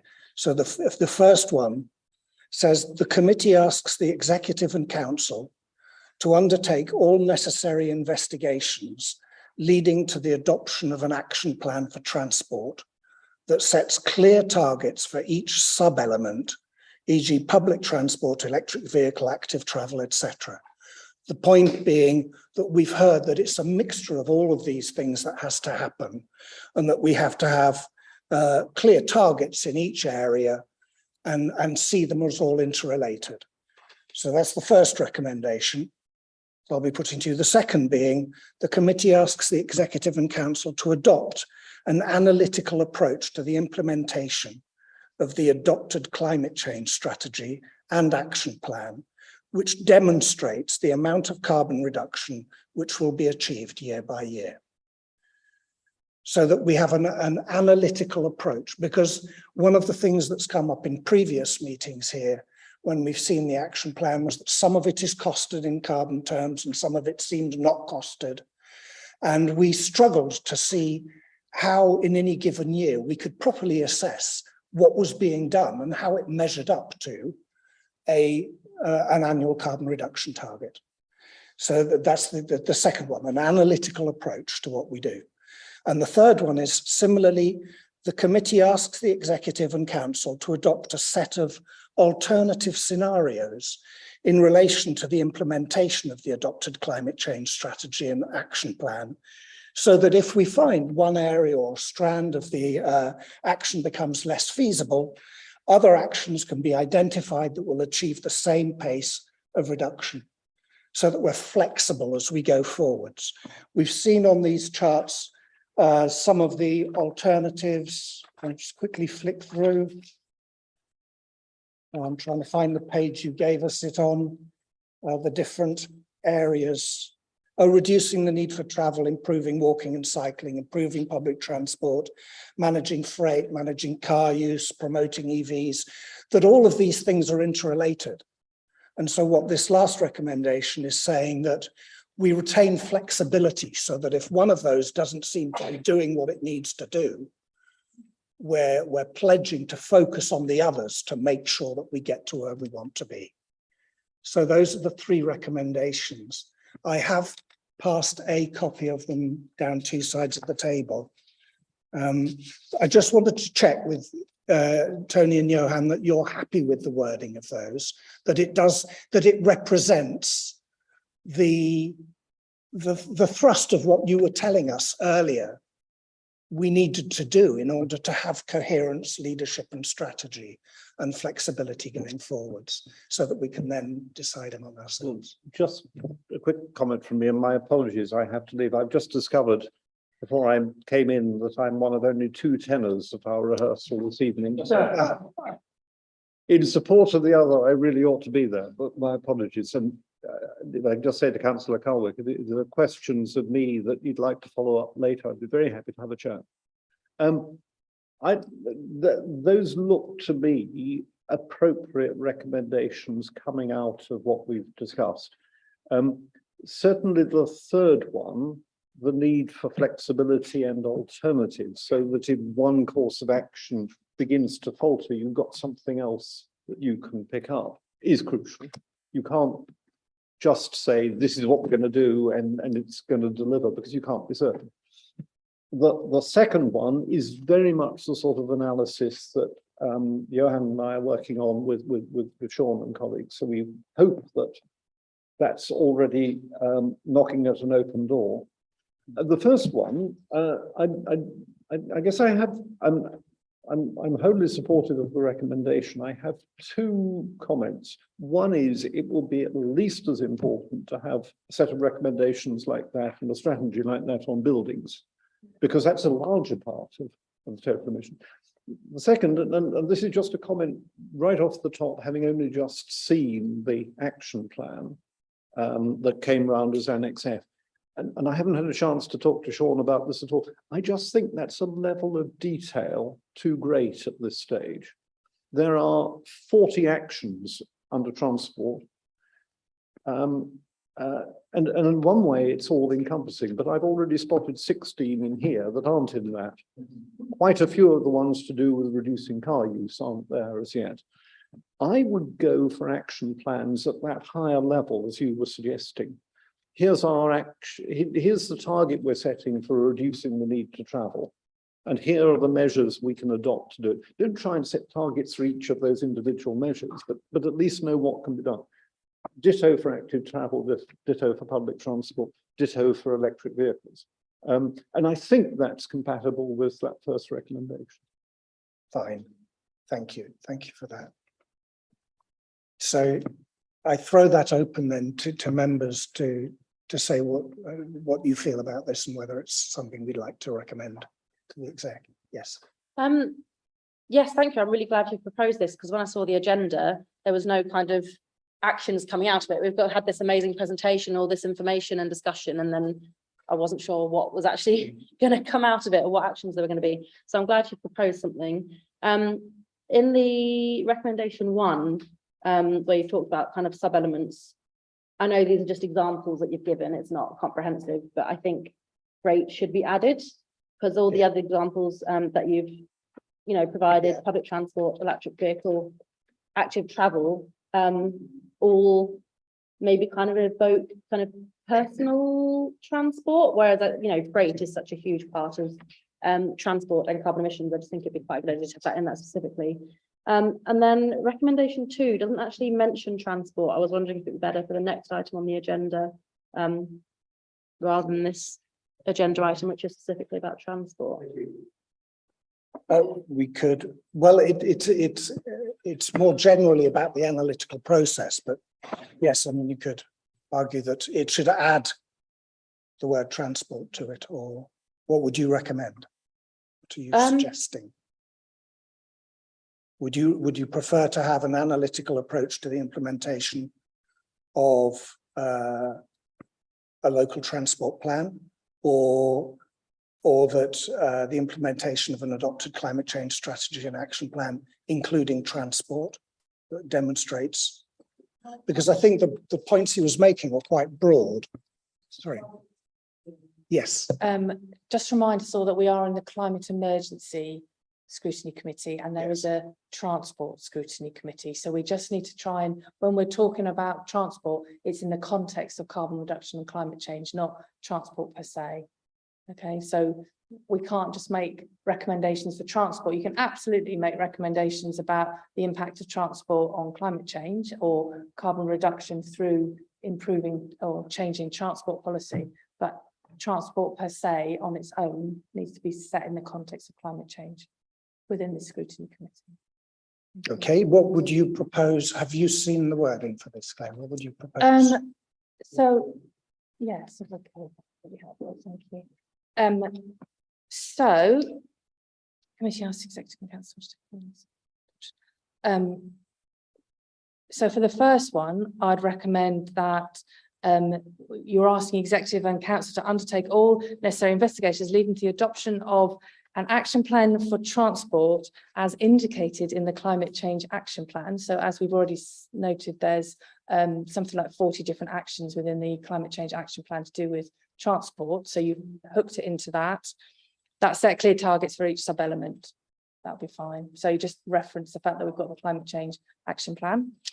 The second one, I would probably just leave as it is, because transport is an enabler for the climate change ambition, as much as it is an enabler for economy and health and well-being, and therefore taking an analytical approach is absolutely appropriate for the actions within transport within the climate change action plan. And then the third one, so I'll just read it. So rather than a set of alternative scenarios, I'd probably put something like a long list of interventions that can be looked at through the feasibility of delivering the action plan, climate change action plan, noting that successive administrations will be responsible for decision making around those interventions. So you can say now, oh, let's do all of this stuff, but actually it will be for successive administrations to agree whether those interventions get taken forward or not. Right, okay, so do you want to scribble down that form of words and, Yes, okay. and just pass it to me? Yes, sure. So that's for the third one. So Yes. are you happy, Councillor Melly, with what was said there? So that transport is essentially part of the climate change strategy, and what we're saying is we're talking about the analytical approach to the implementation of the climate change strategy. That includes transport, or I think I would need to read it. right, okay. Yeah, consider it properly. Yeah. Yes. Thanks, Chair. I don't know if this is a helpful suggestion, but because these recommendations, I wouldn't want them risking sort of getting lost by just being attached to this agenda item. I would suggest that it would be probably better to incorporate them into our recommendations for the next agenda item, and all be put forward to the executive at the same time, rather than them being separate recommendations just linked to this item. I don't know how then they would be accountable. I'm happy to listen to officers on thoughts as to whether that would happen or what might be more efficient.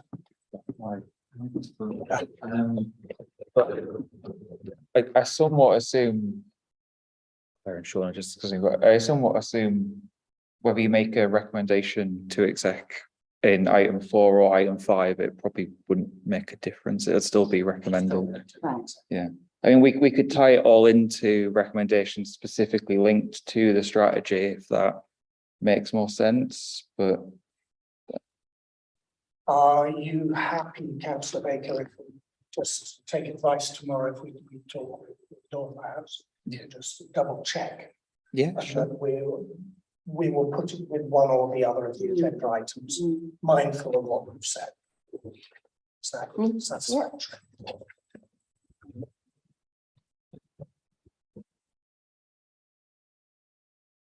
Are there any other comments? I think we're awaiting, Claire, your amending that.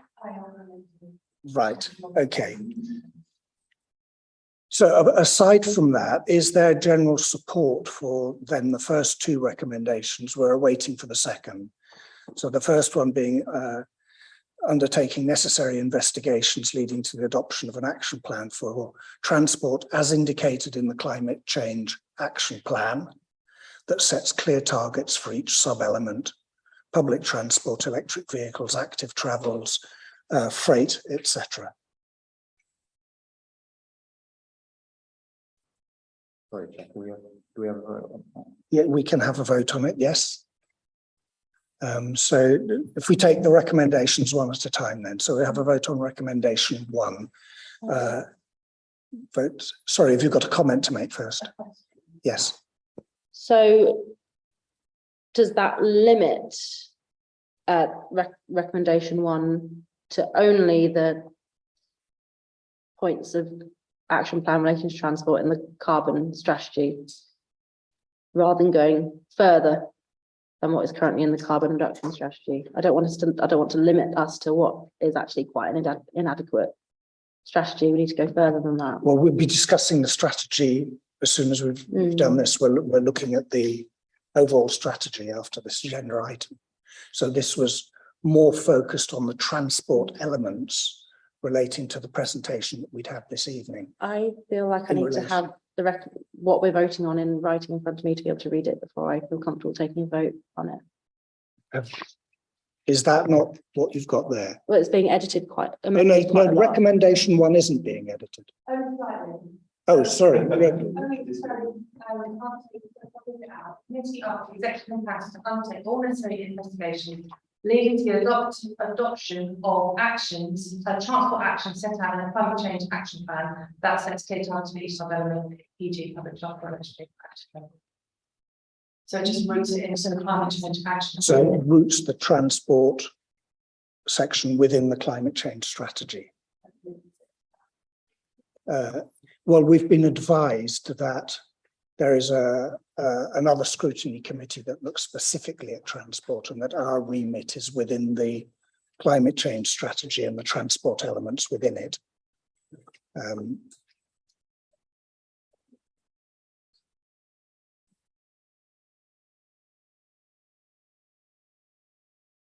Do people feel that limits it? Well, does our mandate allow us to go beyond that? You're saying our mandate doesn't allow us to go beyond that. I mean, obviously, within the context of carbon reduction, so therefore any transport action that reduces carbon, absolutely, this is the committee's responsibility. But beyond that, no. Yeah, but our primary focus this evening, I mean, we've accepted, Councillor Melly, that the transport is much bigger than that, and active travel and health and well-being. We have been consulted on the economic strategy and the health and well-being strategy. Does transport is that not included in those two as well? The same thing. So health and well-being, look at the health and well-being impacts of transport, and economy will look at the economic benefits of transport. So we could make these same comments in response to the health and well-being strategy and the economic strategy. Yes. So would that answer address your concerns, Councillor Melly, so that when we look at those two strategies, we can make the similar recommendation relating to transport in the context of those strategies? I think if we're going to be limited to the action points that are in the carbon reduction strategy and not able to talk about other actions that are needed in transport, then it needs to wait for the next agenda item when we've had a chance to look at the carbon reduction strategy. Oh, we're not looking at the health and well-being strategy today, are we, or the economic strategy? We're looking simply at the climate change strategy. I think we could possibly, you can correct me if I'm wrong, but could we call for to look again at those at another meeting, the health and well-being and economy strategies, specifically to pick up these kinds of items? Yeah, absolutely. So if you remember, we were due to have that conversation, but there was a sprinkler issue and we didn't have that scrutiny committee. But yes, absolutely. So we could pick that up at a subsequent meeting. Would that be all right? I understand the your I think what I'm trying to articulate is that this agenda item was about a transport strategy, and it was a presentation on the Civic Trust transport strategy. And now the recommendation that's coming out of it is only about the existing transport related things in the carbon reduction strategy. It's not really related to this agenda item, and it isn't in any way an outcome or a change from the agenda item that we're looking at, if that makes sense. It's a response to the content of the presentation and what that tells us about what needs to happen to the climate change strategy in order to enable transport to deliver the reductions in carbon emissions that we want to see. It's yes, Councillor Colwick. Thanks, Chair. In many ways, I'm in agreement with Councillor Melly. It is much more helpful when something is in writing, and if it had been possible for it to been part of our paperwork and we've been able to get our heads around it before this evening, that might have been helpful. I'm not sure that simply delaying it to a later point in our meeting this evening would make a great deal of difference either. And there may be an argument for actually putting this on a future agenda, which is, I think, what you were suggesting.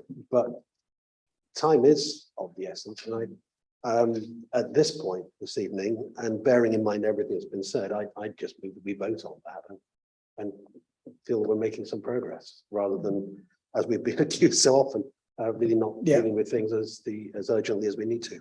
Okay. Yes, and I think I'm right in saying this is the last look at the climate change strategy that this committee will be making. So if we have a comment to make on this, on transport issues or anything else, this is the meeting that we have to make decisions on. But yes, Councillor Melly, and then we'll take a vote. But I think what we've gained from this agenda item and this presentation is a clear demonstration that we need to go much further than what is in the climate change strategy. So if the only outcome from this is that we need to do the actions in the climate change strategy, that isn't necessarily a recommendation that I would support. Okay. So, the recommendations are a set of 3, but yes. so you would then in the next item have a recommendation that the climate change strategy action plan should be expanded to cover X, Y, and Z. Yeah.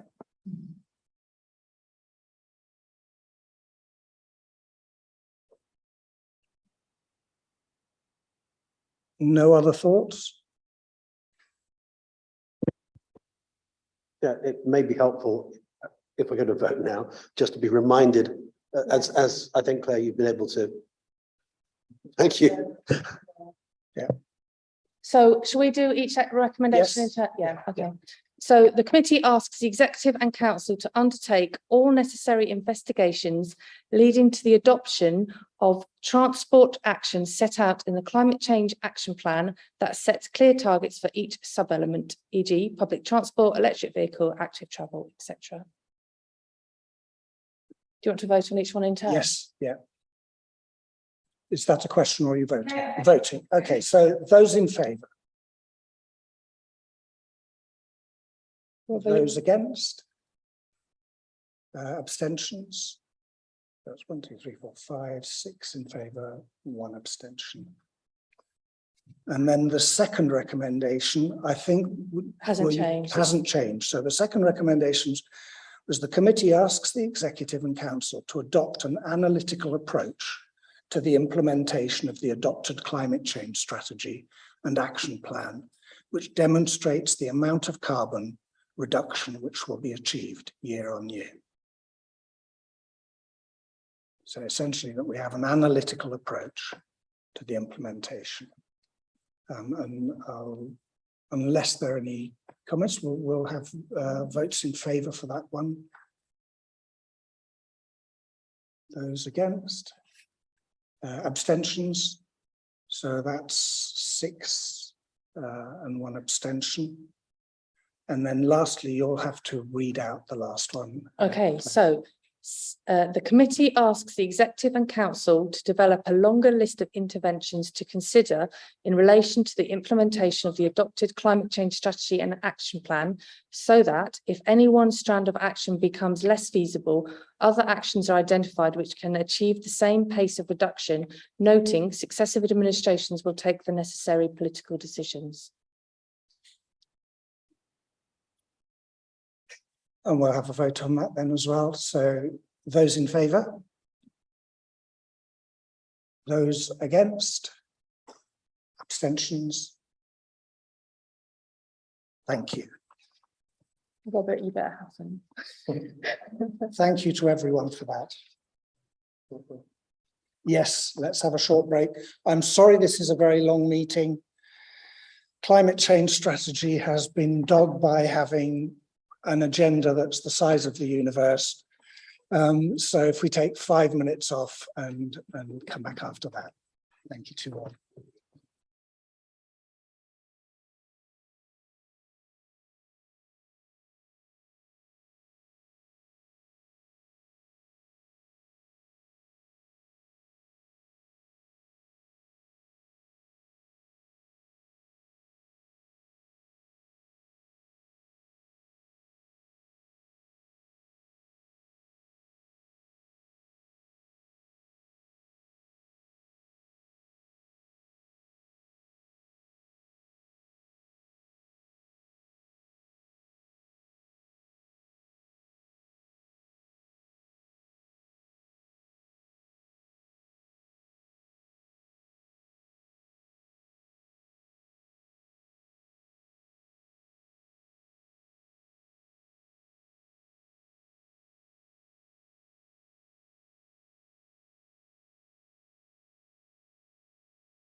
Right, hello, welcome back after our comfort break.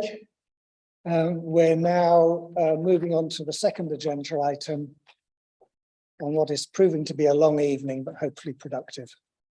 I will now pass over to Claire and Sean to introduce the climate change strategy and the responses to the big conversation.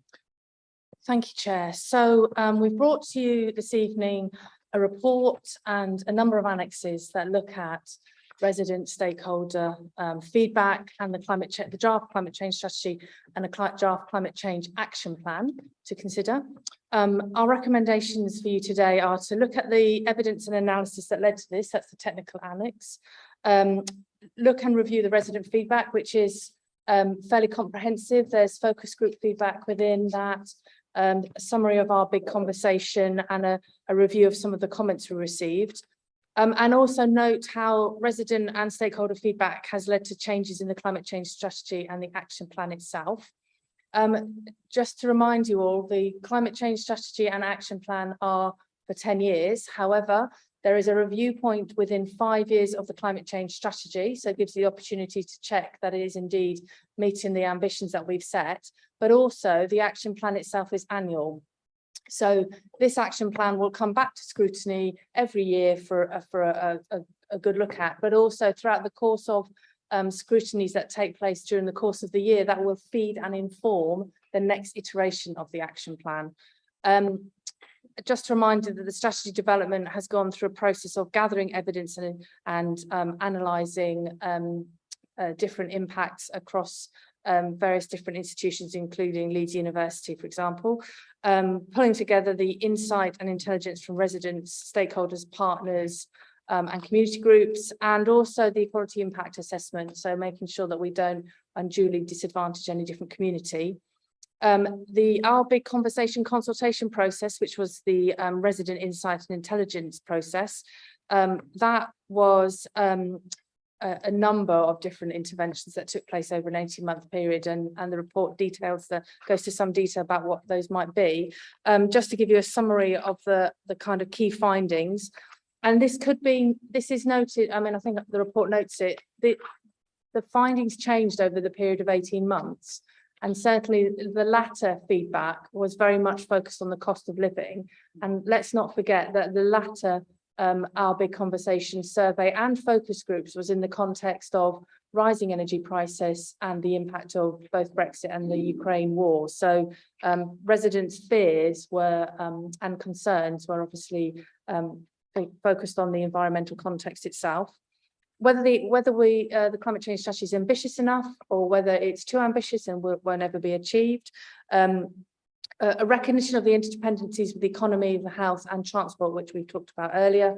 The fact that individual perspectives, and certainly in the focus groups, identify different needs and requirements that are really incredibly valuable in terms of informing the action plan and supporting us in terms of developing the equality impact assessment and the types of interventions that we should consider for that. And then whether the targets were in fact helpful or a distraction, which led to a kind of revision on how those targets were presented in the climate change strategy, which Professor May talked about earlier. So I don't propose going any further. I appreciate time is short. So I wondered if we could just open it to questions, if that's okay to you, Chair. Thank you, Claire. And I'll start just by giving my response. Like everyone around the table, I was somewhat overwhelmed by 400 pages to look at and a little apprehensive when I started. But I want to champion this because about this time last year, the first result of the big conversation came to this committee. And I remember there was palpable disappointment with it because of the respondents and the people we'd managed to persuade to participate in our big conversation. I remember, I may be wrong, that about 40% of the respondents were men over 65. And I have to say, as someone who is unfortunately close to joining that cohort, it disappointed me hugely that we had such a partial response. And we were very clear on this committee that we wanted the council to reach more broadly to younger people, to LGBT community, to businesses, to young families, to the NEET group, people not in employment or training. Or we wanted to reach the city and not just talk to a particular cohort of people who volunteered their opinions. And so I'm really pleased at this, because as I went through it, what sang out to me was that all the different groups in York get it on climate change. And actually there was far more understanding on the kinds of issues that we talk about around this table from all the groups who are in here than there was last year, when frankly we were hearing people didn't want to drive their cars less and there should be more recycling. And this is far more in depth and far more heartening. And I personally, I want to thank all the people who participated. And I want to express my pleasure, whether we're talking about blue collar workers or young families or small businesses, or, you know, all the different groups here, for getting it and for participating in this process. You have all made a massive, measurable difference to our understanding of what our city is about. And I want to thank all of them. I think it also lays down the gauntlet to us, I have to be clear, because in all those groups, we heard phrases, I kind of scribbled as I was reading through it.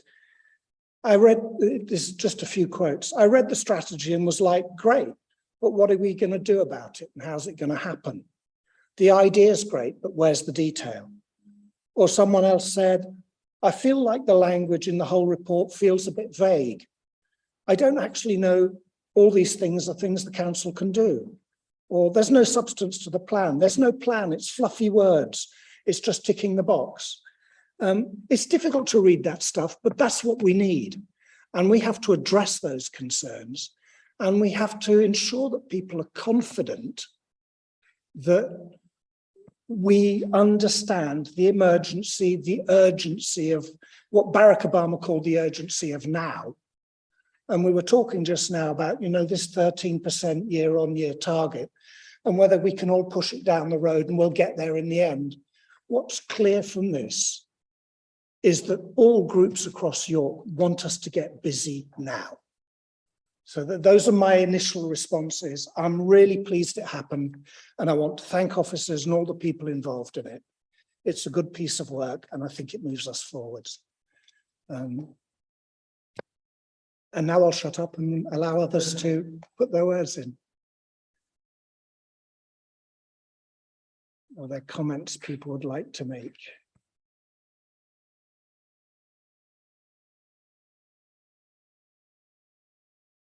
While you're thinking about it, I'll add another comment, and that was on the general themes. And it says in here that respondents were clear there's a strong desire for change and improvement, particularly around transport. And I have to say, that was very ironic for me, because I understand the executive's considering our improvement plan on Thursday for public transport. And I, for one, as someone representing the villages, was very disappointed that there's absolutely nothing there to improve public transport links to villages. And I know that people will say, well, there are a lot of rich people in villages. There are also very marginalized people in villages. And I was, again, you know, pleased to hear that actually this conversation has found people who are prepared to voice their opinions and let that be known. Were there other thoughts? Councillor Colwick. There's a lot in here, and for all the work that this represents, thank you. The thing that I guess I find myself asking all the while, given increasing costs, given all the pressures on council budgets, how much of this is really honestly achievable within the resources that we have. It's only going to get more expensive. Our resources are not going to grow. How much of this is achievable? Question for officers. Yeah, It is a huge challenge, and some of that analysis that we're doing is around how we can deliver net zero at lowest cost for the council.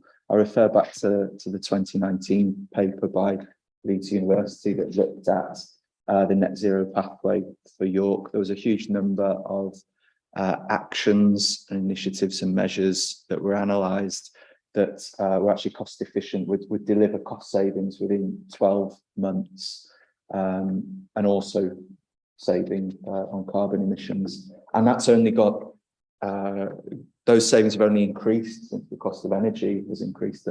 Any intervention, any measure that reduces energy demand, not only reduces carbon emissions, but reduces the cost of energy for the person using it as well. And so in many cases, the business case, the pure financial business case, has improved as the cost of energy increases. For demand reduction measures, there was a whole swathe of other measures, including that analysis, that were cost neutral, had a relatively short payback period, and would not increase costs to the council. And then there were other measures that were more stretched targets and would have a financial cost associated to them.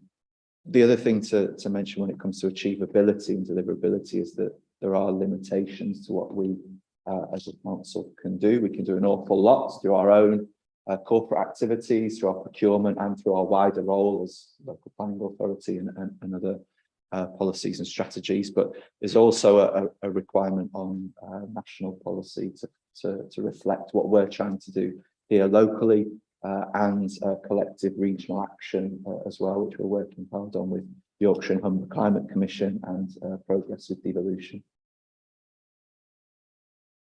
Thank you. Yes. can I, just as a follow-up to that, I remember one of the public speakers earlier saying how vital it was that local authorities were more than lobbying government, and I'd like to be reassured that there is more that can be done than simply lobbying. That I think was a very good illustration, but the frustration we can feel as individuals, there's only so much that I can do unless the city is helping. And as a city, there's only so much that we can do unless we've got the real buy-in and support from central government and so on. Sorry. Yeah. So you're absolutely right, Councillor Colwick, and it can feel overwhelming. Remember, we're in a process to devolution, which gives us a ready partner with North Yorkshire and with the Mayoral Combined Authority. Obviously, that's going through a decision-making process just this week. Assuming that goes ahead, we'll have a Mayoral Combined Authority that's committed to being the first carbon negative region in the UK. I believe by 2050. I believe carbon negative by 2050. Is that right? For Yorkshire, North Yorkshire. 2040. 2040, apologies. We've also then got our relationship with the Yorkshire and Humber Climate Commission. So we expand our immediate neighbouring region into the wider pool. And we are committed to working together with all of those different local authorities and different climate commissions to continue to access the funding that we can to focus on those climate actions. And because of the co-benefits, it gives us that unique opportunity to make those business cases that are beyond carbon reduction, just as our colleagues from York Civic Trust said, and focus on some of the social value, the levelling up value, the greener jobs, the greener economy, and the health and well-being, things like reducing air pollution, improving people, reducing hospital emissions, COPD, all those sorts of things. So it is big. Let's not pretend it's not a big challenge, but by working together, we've definitely got an opportunity here and now to make that material difference, ready for us in 2030 and then ready for the immediate neighbouring region in 2040. Councillor Baker. Thanks, Chair. Since we've heard quite a lot of people, the members of the public and several times people are asking for more specific action plans to be published rather than, you know, referring to the whole strategy every time.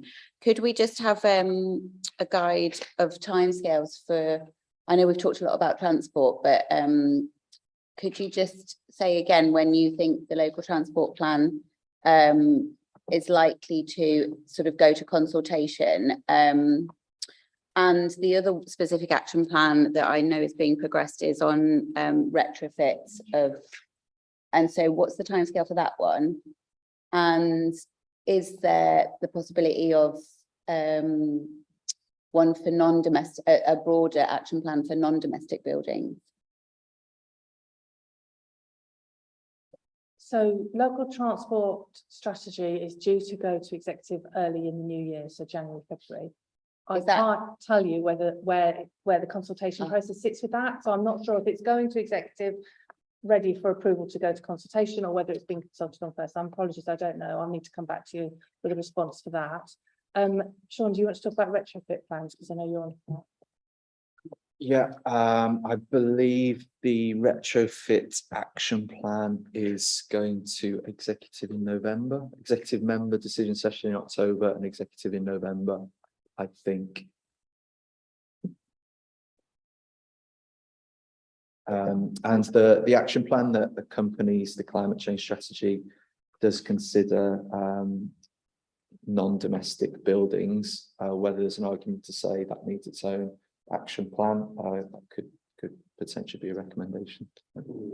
We could probably bring back, sorry, Sean, we could probably bring back to the committee work on the public sector decarbonisation programme, which has already got several different properties in. I'm going to say 30, and then Sean's going to tell me it's not, but there are a number of different public sector buildings that are being considered as part of the public sector decarbonisation plans and future capital investment. Slightly more than 30, yes. 21 schools, 5 leisure centres, 7 of our corporate sites and York Central Library. What I picked up again from this document is that there is an army here that we've not spoken about before, because we're good at talking about the fact that the council accounts for only 4% of all the emissions in the city. And we've tended to think, well, how are we going to bring people along with us? People don't understand this. They're not on our side. So I want to just read a couple of responses. This is a neat respondent. This is someone who's probably in the city. We talk about people who are not in employment, training, as not really having opinions and not following what's going on. Nothing could be further from the truth. This person said new buildings shouldn't get planning permission unless they're environmentally friendly. Solar panels on the roof and recycling water should be standard. People get it. Another person here in young families on net zero achievability has said, I always hope, I would like to see it, I hope it's achievable. But it would be really good to take ideas from those places and even other countries in the world that have radically changed their infrastructures and introduced these different recycling schemes. And what this report tells us is that actually the public is ahead of us, is ahead of our cynicism.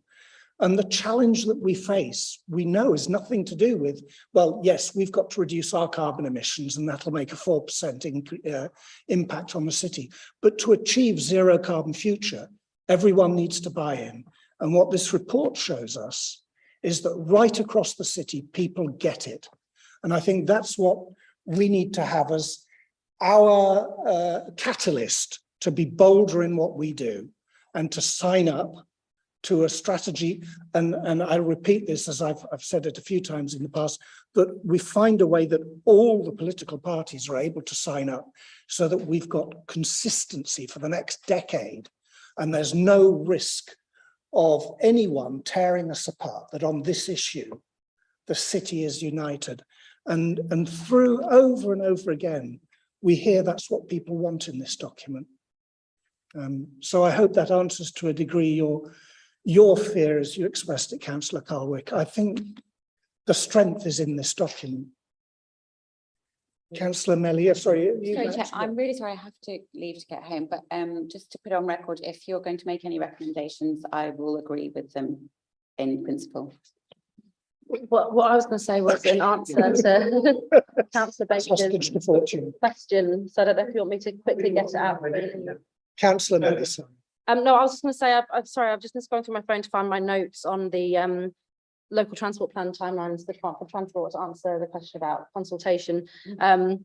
Back in the spring of this year, the Department for Transport published the timelines for local transport plans. And in that, it says that consultation should be in summer 2022. But it also says that finalised guidance from the Department of Transport for local transport plans will be published in autumn 2022. So that didn't answer your question, did it? Because that seems a bit backwards, but the consultation didn't happen in summer 2022. Presumably it will happen after that finalised guidance has been published. Yeah.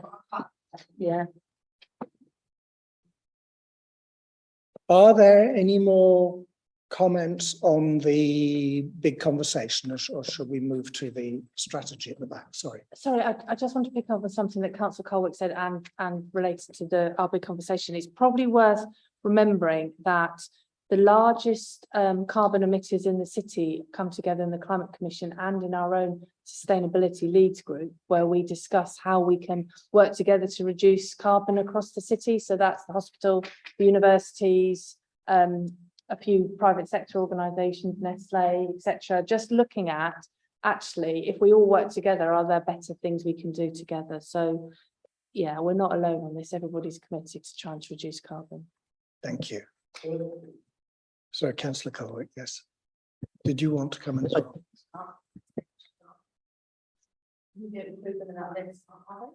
They are part of the commission, the representative that they have left the organisation to identify who their best replacement is, but Nestle are part of the Climate Commission. Councillor Colwick. Chair, I agree with what you were saying earlier about how encouraging it is to read these comments.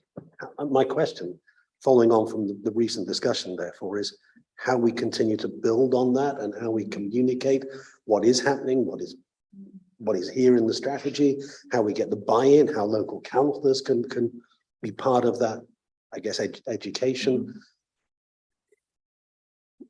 Yeah. Yeah, great question. There's a whole theme. One of the 8 priority themes within the strategy document itself is all about engagement and behaviour change and how we build that level of engagement. And there are objectives associated with that key theme of building engagement.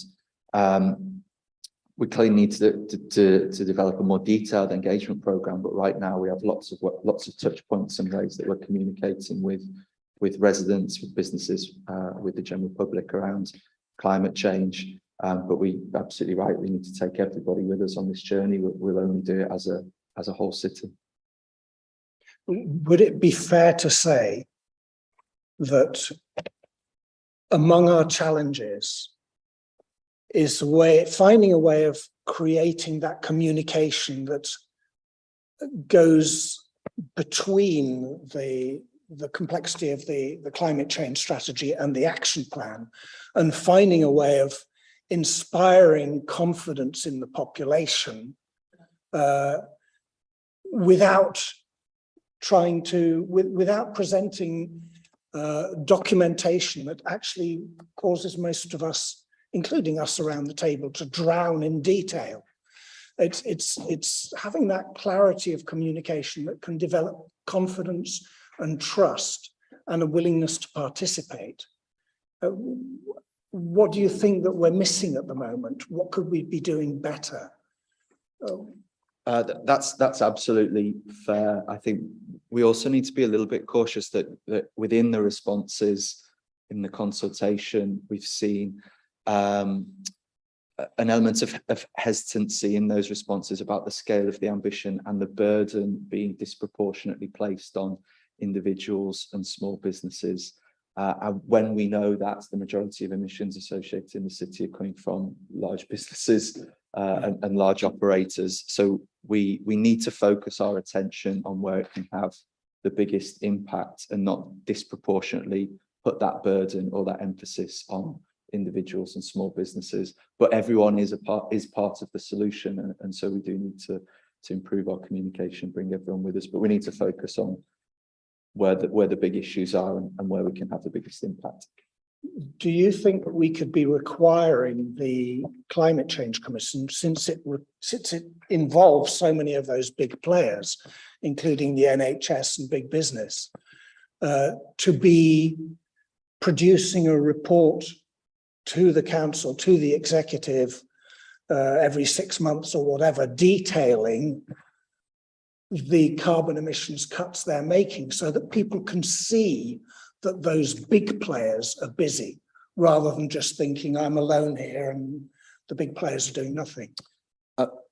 Cut out the middleman. I don't think we need to go to the commission. I think you can go directly to those organisations. That would also give you the scope to go outside of those organisations who are currently represented within the Climate Commission as well. I would say, why limit yourself to only those organisations within the Climate Commission? I'm keen to hear what other people around the table here think. Would that be a recommendation we would like to make, that to ask the council to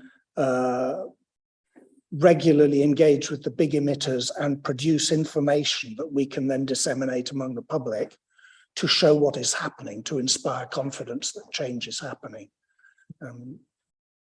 Yes, Councillor Melly. I mean, when a year or 2 years ago now, when we were looking at the establishment of the Climate Commission, I understood that to be its kind of core purpose was it was partly for the biggest emitters, the biggest organisations, to get together to work together on how to reduce their emissions, because they're, you know, presumably considering all the same things and joint working, but it was also to do with the influence that they have on the whole of the rest of the city. And it wasn't supposed to be just a completely private insular group where they all just discuss amongst themselves what they are doing to reduce their carbon emissions. It was supposed to be how to then bring that out to the whole city.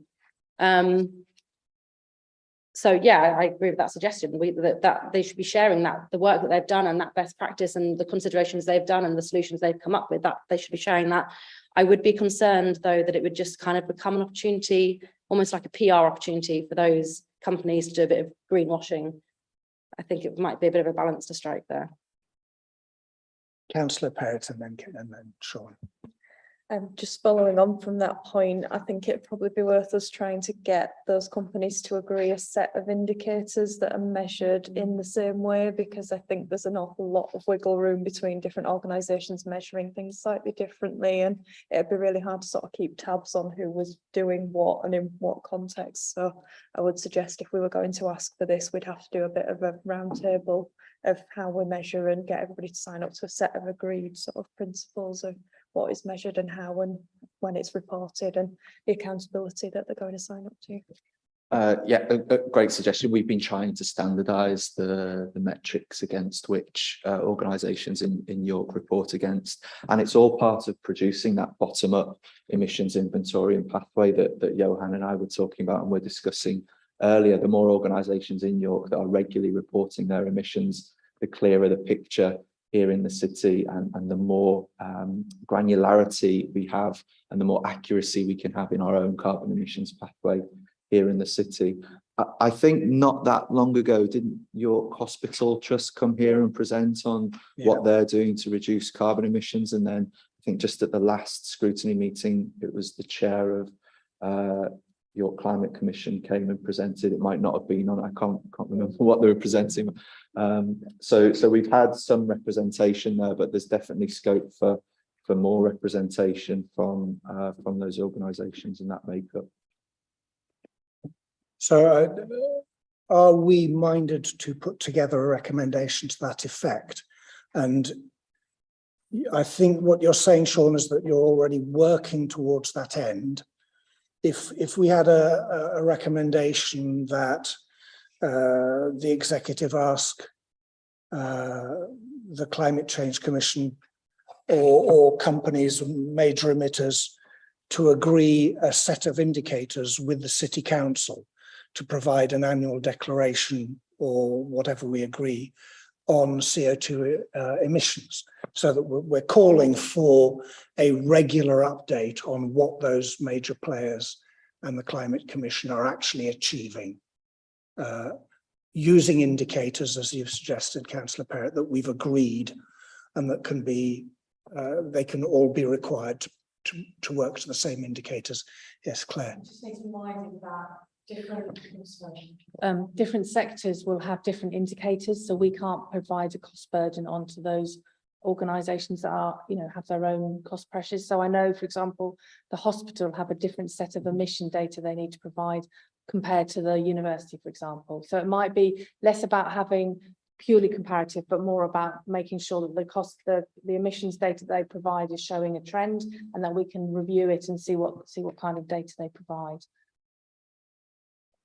Okay, but Councillor Perrott's point is that there needs to be some degree of harmony so that we can make sense of it. Aren't there, doesn't the CDT, is it CDT, the CDP, isn't there a framework there that we could be working with or encouraging people to work with? Yeah, but that is primarily for, well, there's the cities and then a separate business reporting angle to that. I'm not sure if cities and businesses use the same reporting metrics, but I'll check that. Yeah.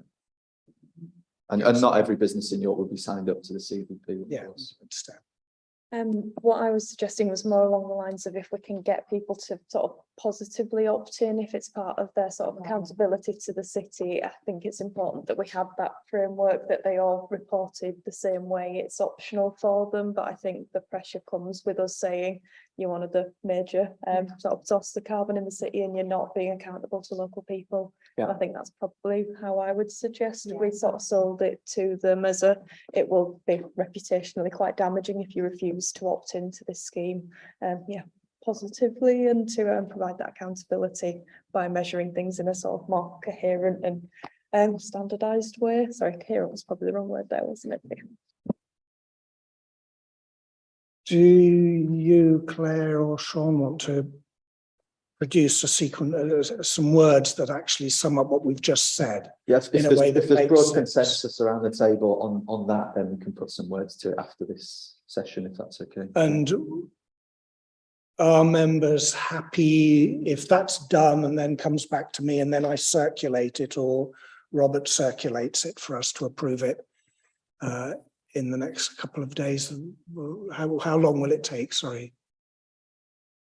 To create some words. I'm sorry, I know I'm throwing you tasks on now. Let me see if I can come back to you by the end of, I don't know, easily by the end of this week, but okay. Give me a bit of flexibility. Yeah, okay. Is that okay for everyone? Is everyone in agreement that that's a good thing? Would you like us to have a vote on that concept? Is that, yeah, everyone does. Okay. Thank you for that, and that's a good idea. So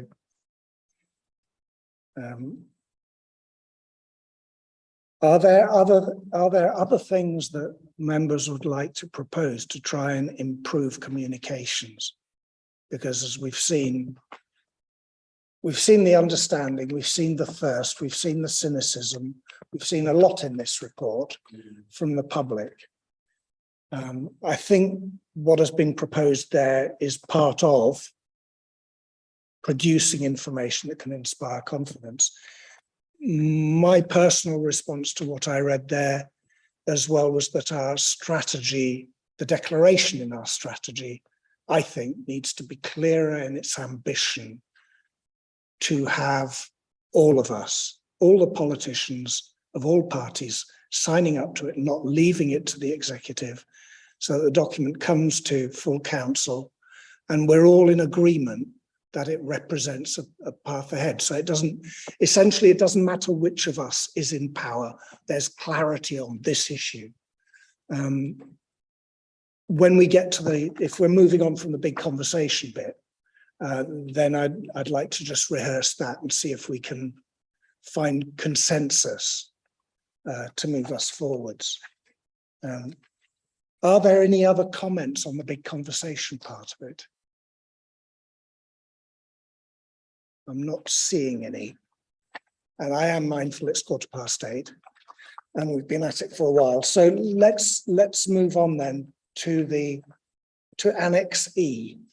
There was, do officers want to explain the difference between the Annex A, I think it was Annex A, which is the technical information, and Annex E.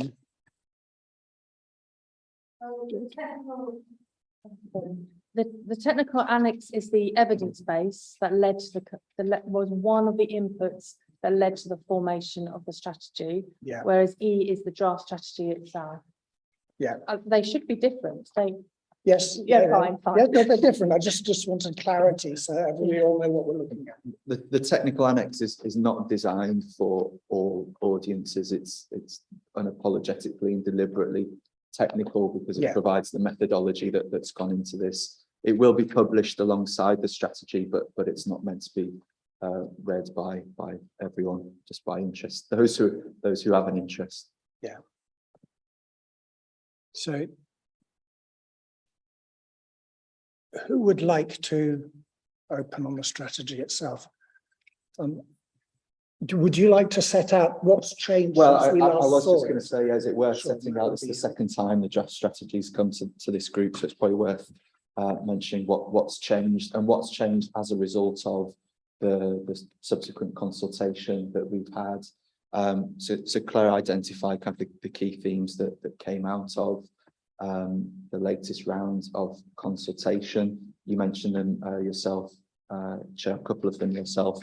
One was this desire for more detail and what interventions we'd be delivering, and that has expedited the production of the action plan, which is a separate annex now to the strategy and will be published alongside the strategy. So we've listened to that call for more detail and produced the action plan, not in its final form, it has to be said, it's still in draft and it will be updated every year, but we brought that forward. The other overwhelming voice that we heard during the consultation was this concept of fairness and equality and social justice. And we've undertaken an equalities impact assessment of the strategy itself. I think that's also included as an annex, and also reflected some of that in the co-benefits section within the strategy as well.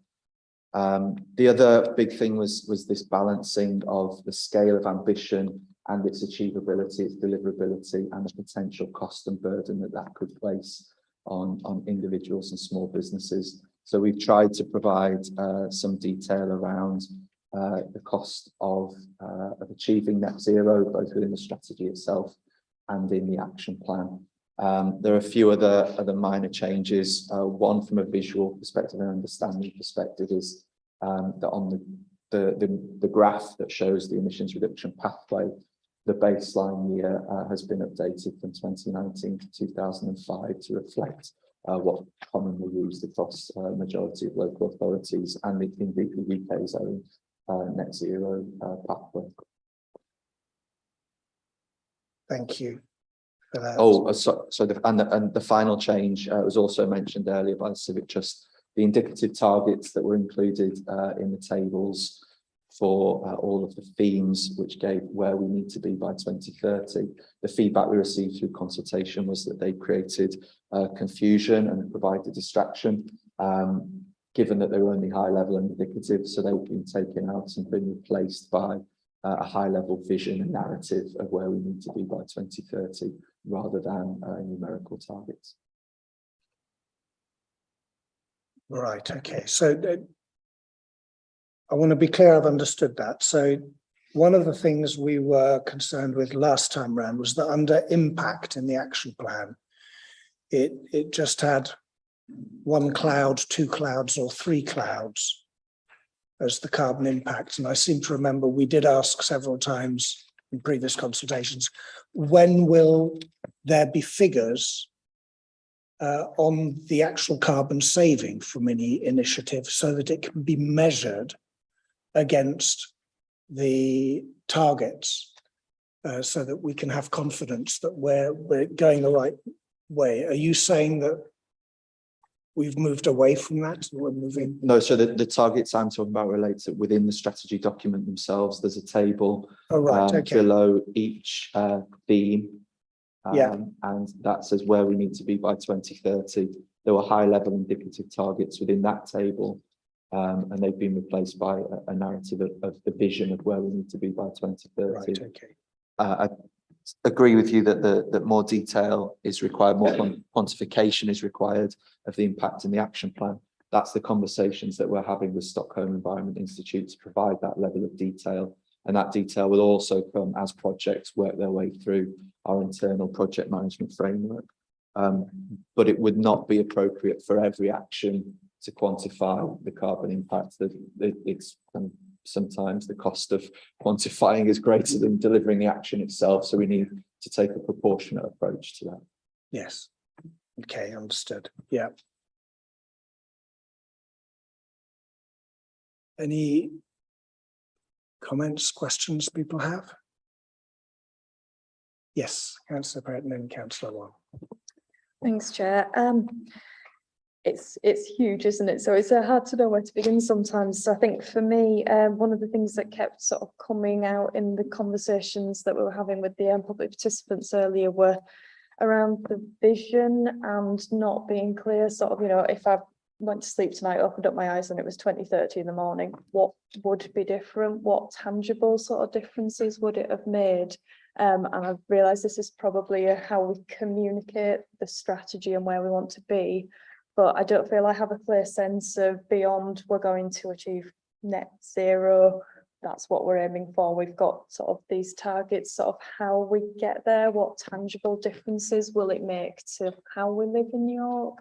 I think it's that sort of story of the opportunities that, you know, life will be very different, and we've got this huge opportunity to do it in that sort of just transition where we can upskill people, we can have jobs, you know, our children will be learning skills and developing technologies that we will not understand right now. And I don't know if we're getting that sense of vision. You know, it's not just an emergency, it's an opportunity for us to do radically different things, and I'm not sure I get the sense of that sort of from things like the executive summary. It's very much a, this is where we are and these are all of the limitations, but not, and we're going to do everything we can to sort of get past that because what we're doing now isn't working.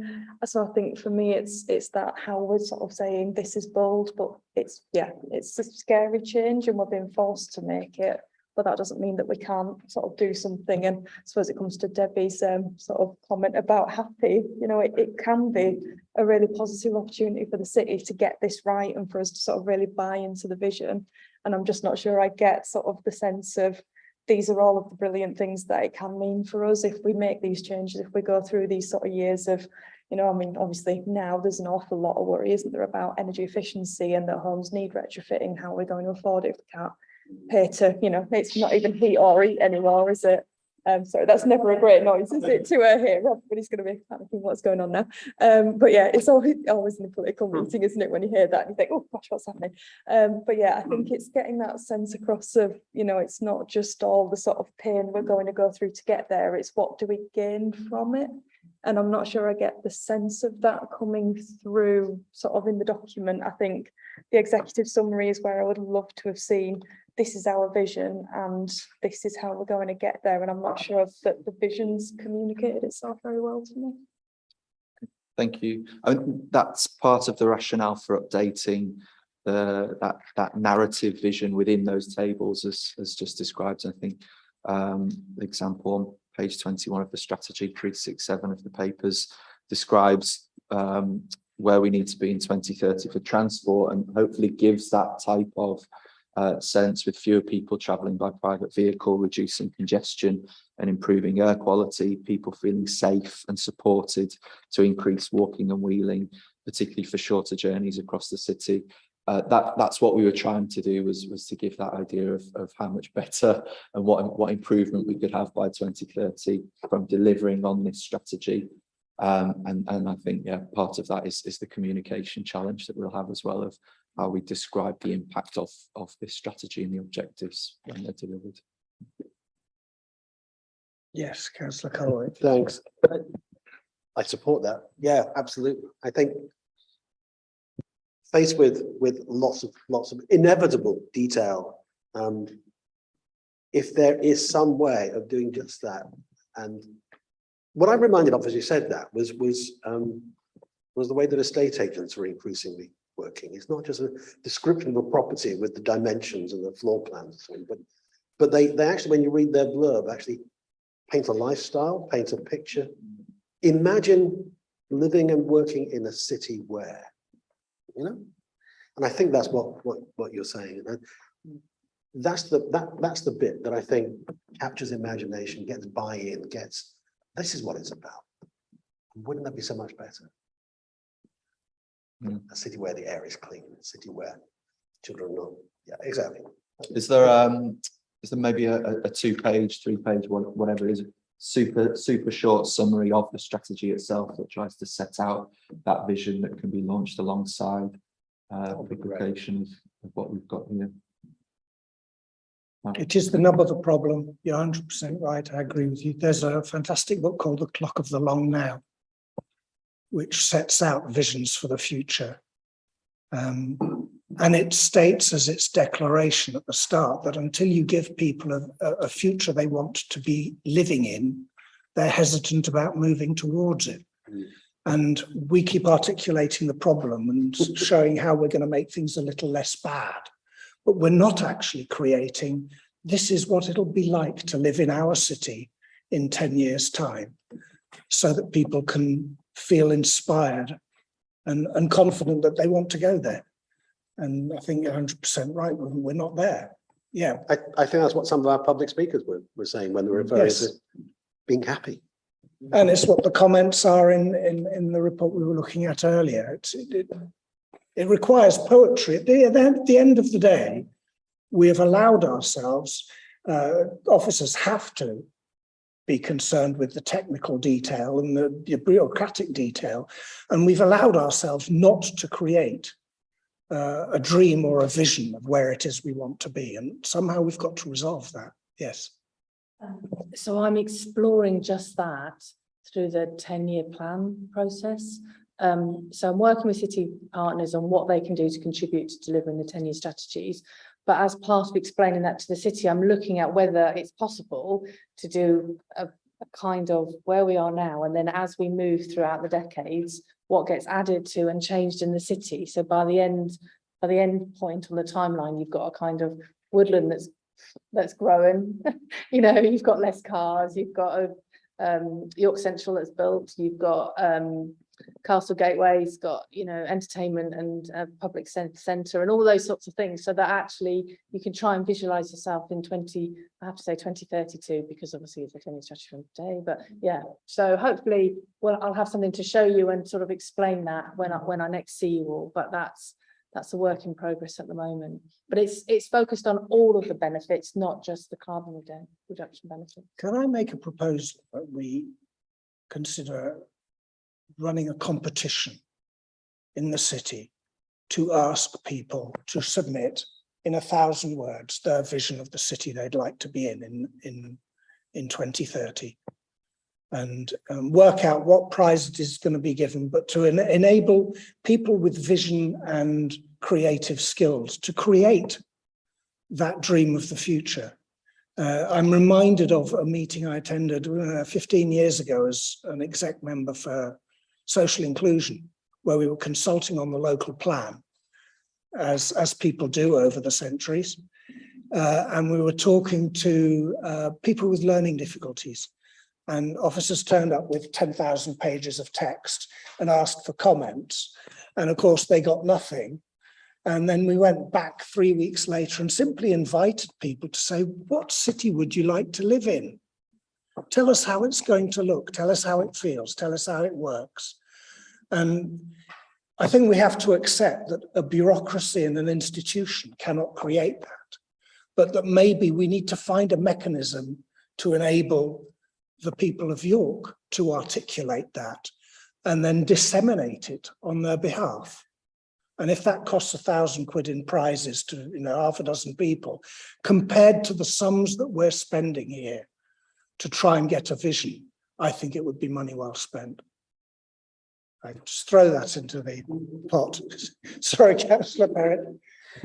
I don't think it's a bad idea to throw it out to people to articulate the vision of the city they want to live in, but I'd go a bit sort of further and chop it down to just a sentence. People could film themselves and say, I've woken up in 2030 and my city is, you know, I walk to work, I cycle, my children, you know, sort of breathe cleaner air, whatever it is, they just have to articulate a single part of a vision, because it'd be quite nice to be able to knit that all together and have a bit of a coherent overview of what everybody wants. Yeah, thank you. Yeah, I completely agree with that. And I wonder whether there was a missed trick in the big conversation when the focus groups were done, that putting in some questions like that would really have, you know, brought something interesting out. I like the focus group stuff where they were sort of bite-sized chunks of what people really believe, and maybe if we had the opportunity to do some more of that in the future, this is something that could be included. I can give you a handle for doing it, because I'm just reminded as we talk about this of something I've done in the past. I produced a series of films for the European Commission and visited 6 countries and talked to maybe 100 people and invited them to speak to camera a sentence that starts, when I'm the president of the European Union, I will do this. And go and see people from all different walks of life, and you'll be surprised. Well, I won't be surprised anymore, but as we see with the big conversation, people do have those dreams and do have those ideas and can articulate them, and it creates a different conversation, as you say, Councillor Wan, to the one we have here, because it's simply giving people the platform to articulate where they want to be. So I don't know if we can put that into a recommendation. Is this, can we could. We haven't got a plan for doing something, going back to residents in the near future, but when we next go out to residents, we can introduce that question, yeah. Because shall we just have a form of words for that then, as a recommendation from us, that in future consultation, the City Council will seek to invite people to describe in a sentence or 2 sentences the York they want to be in 2030. Did that? You get it. I've got. Does everyone think that's worth putting down? Yeah. Just as a little bit of light relief, did anybody see what a 6-year-old asked the future king to consider? Doing backflips. There you go.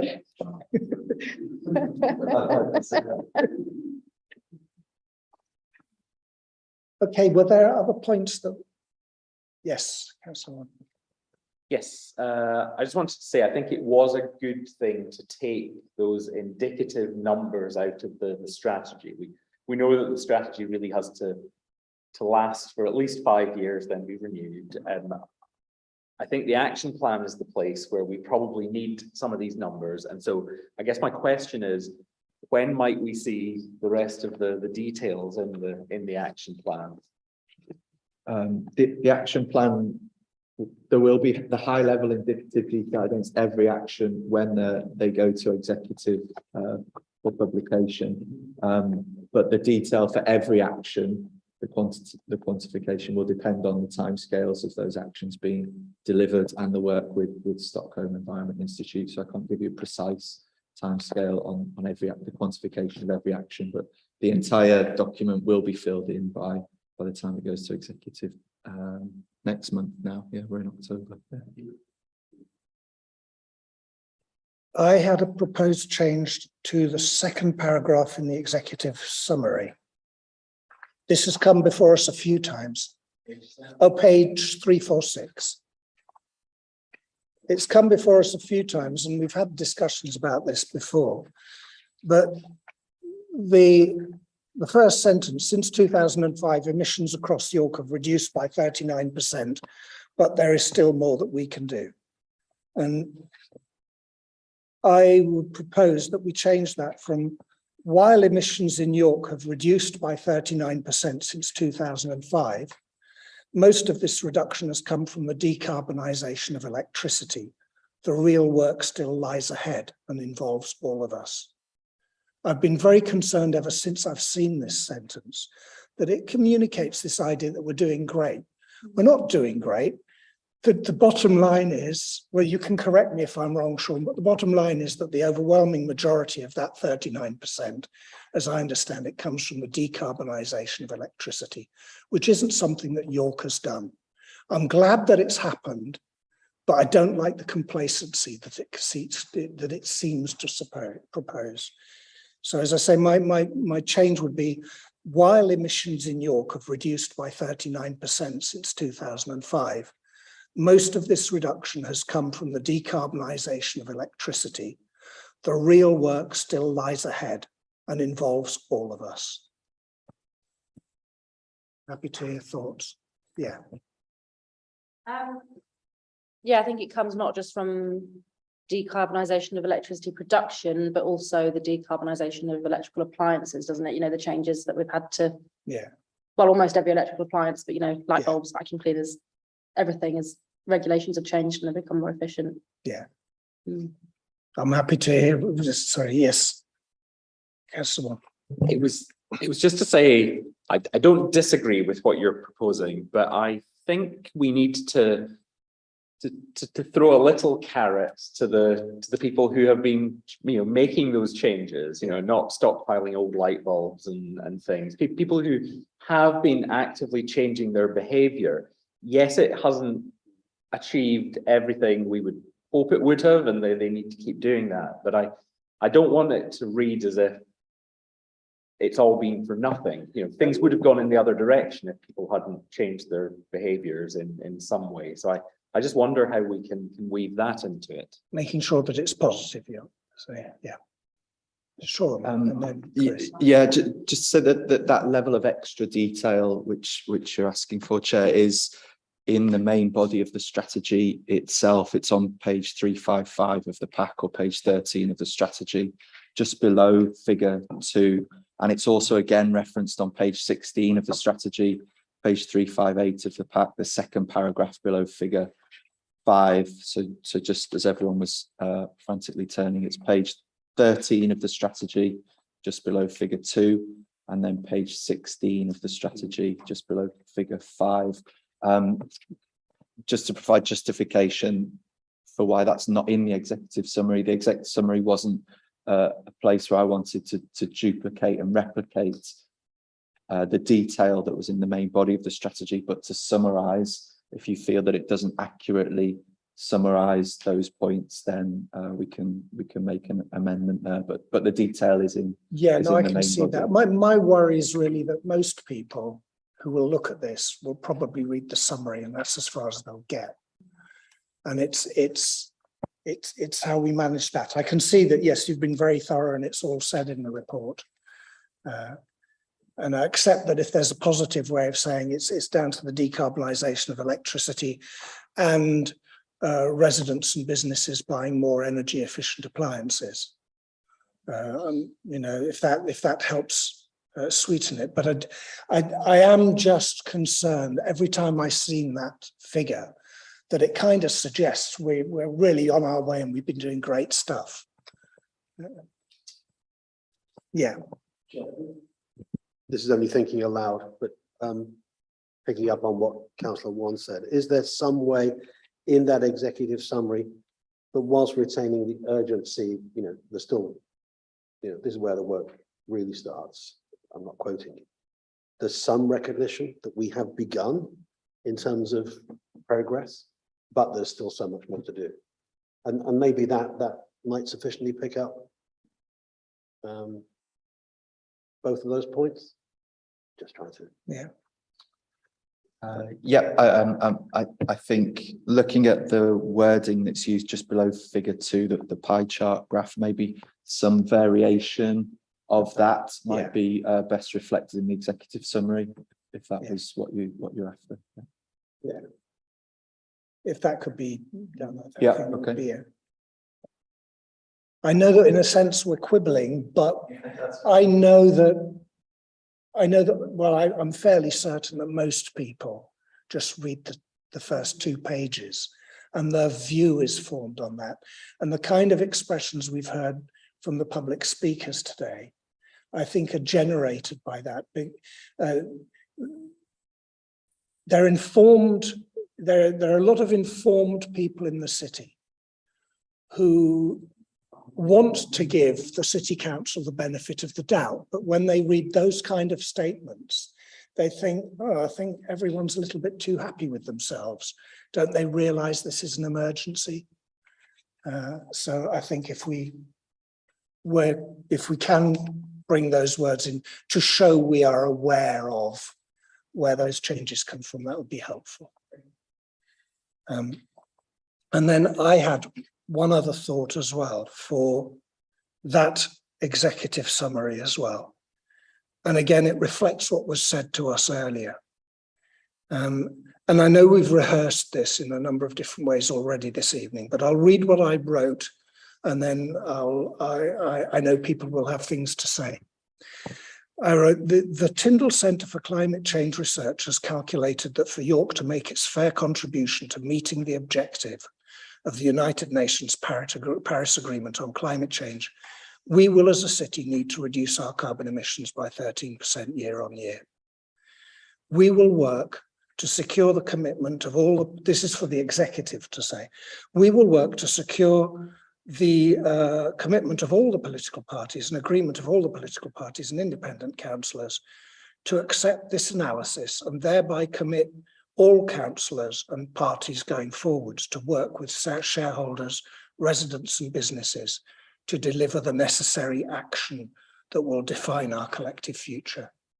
I think I want to see the executive show the ambition to work with all of us in the same way as all the councillors signed up to the climate emergency in March.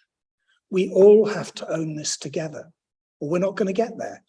And I'm really happy to hear what people say, you know, everyone's views as to how we get there. But this committee has worked for the past 3 years without any party politics, all of us wanting to see the same thing.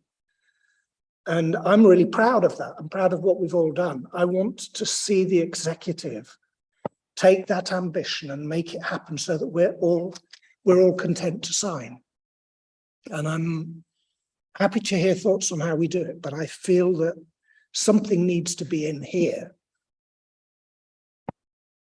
to help us take that step. Yes, Claire.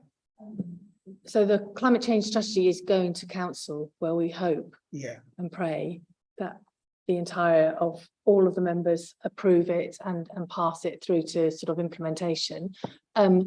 We as a result, we don't need to put into the strategy that we will work with all councils because it's a given. The fact that it's going to council means that. I wonder if we need to invite all councillors to sign it. So you're kind of signing it as a pledge rather than. You're quite right. That's the alternative. And that's what they did in Växjö in Sweden. When they signed up in 1995, the document wasn't adopted by the city council. It was signed by all the councillors. And every year they produce a report that is ratified by all the parties. And yeah, I'm missing a trick. You're right. If we can achieve a document that all of us are willing to sign, then we've created a real change. So that's a much tidier solution to what I was going to say, but I was going to break down the two parts of that comment, Councillor Vassie, around the 13% reduction. I think both myself and Johan articulated a little bit why we wouldn't expect a linear 13% year-on-year reduction, and Tony as well. So yeah, doing Tony a disservice.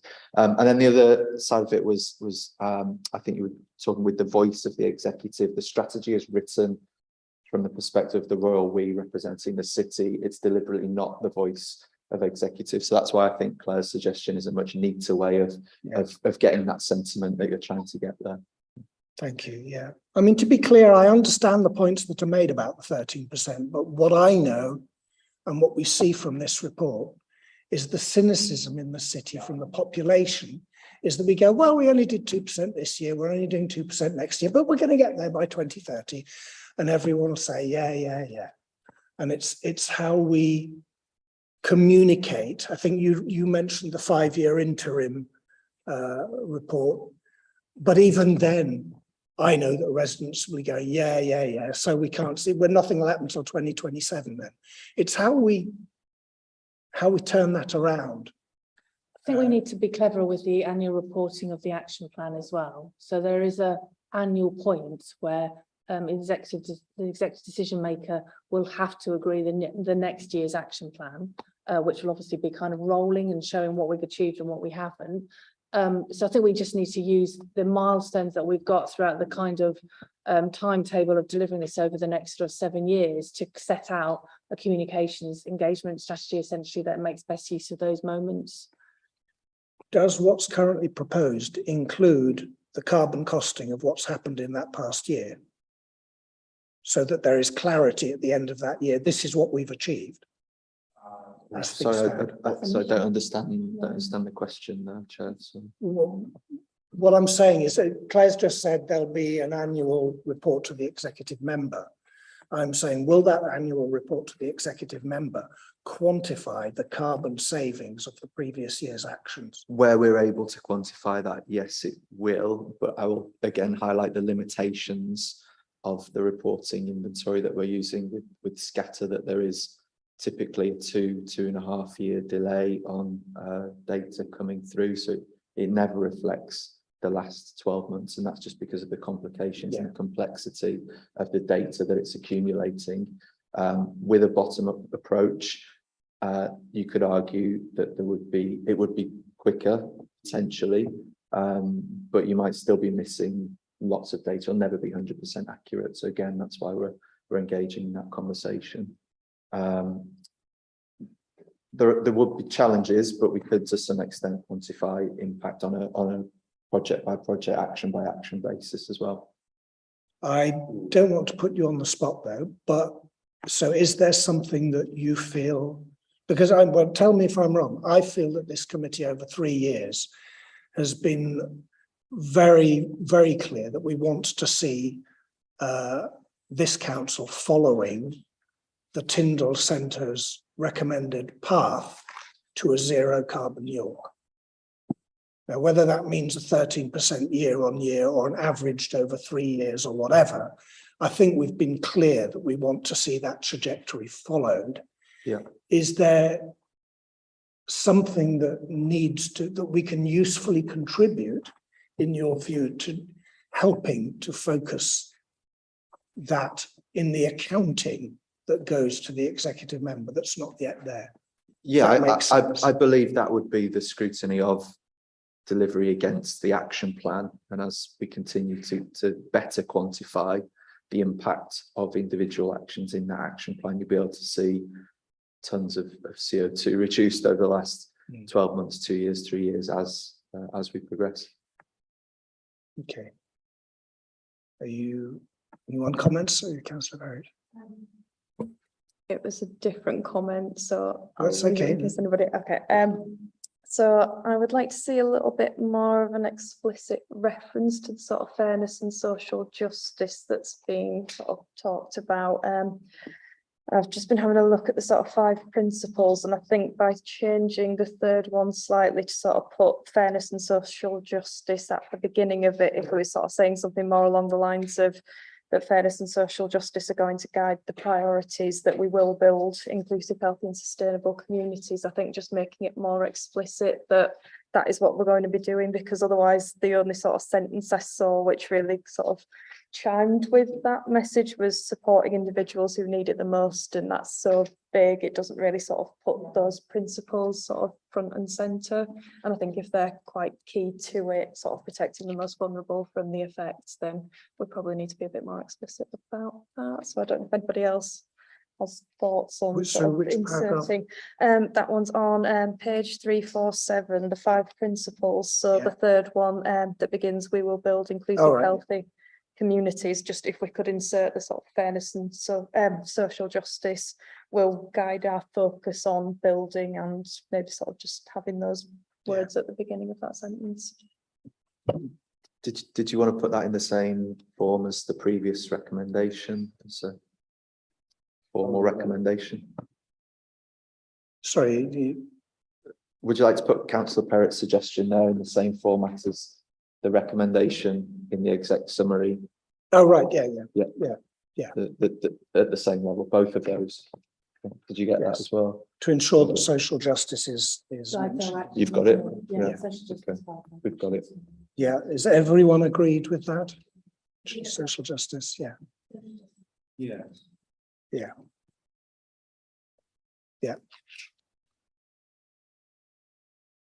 And is there, sorry to flip back to where we were before, is there something that we can say here, Claire, about that option of ensuring that all councillors sign up to the declaration? It's not really something for the executive summary, but is that something that Take that back to William, our direction monitoring how that would happen. So would you, I'm not sure whether all councils would be invited to sign it, if you like, at council or after council once they voted it through. I genuinely don't know the best way of doing that, so I'll have to take that back and find out. I've certainly participated in ceremonies in the European Parliament where 1,000 people came up and signed one after the other. Strangely enough, while I was singing a Cajun blues with the choir of the European Union, but that's something rather more eccentric, perhaps. So, are there any other comments on this? Yes, Councillor Melly. Just while we're talking about wording of the executive summary, I'm worried that the very first line could be misinterpreted, where it says climate change is the greatest threat facing our planet. In York, we lead the way. I'm worried that could be misread as meaning that York is a leading cause of global climate change. Yeah, maybe it needs something about, you know, in York, we're leading the way and wanting to take responsibility and tackle that. Yeah, we've commented on that sentence a few times, being unnecessarily smug, and now you've put a completely different angle on it.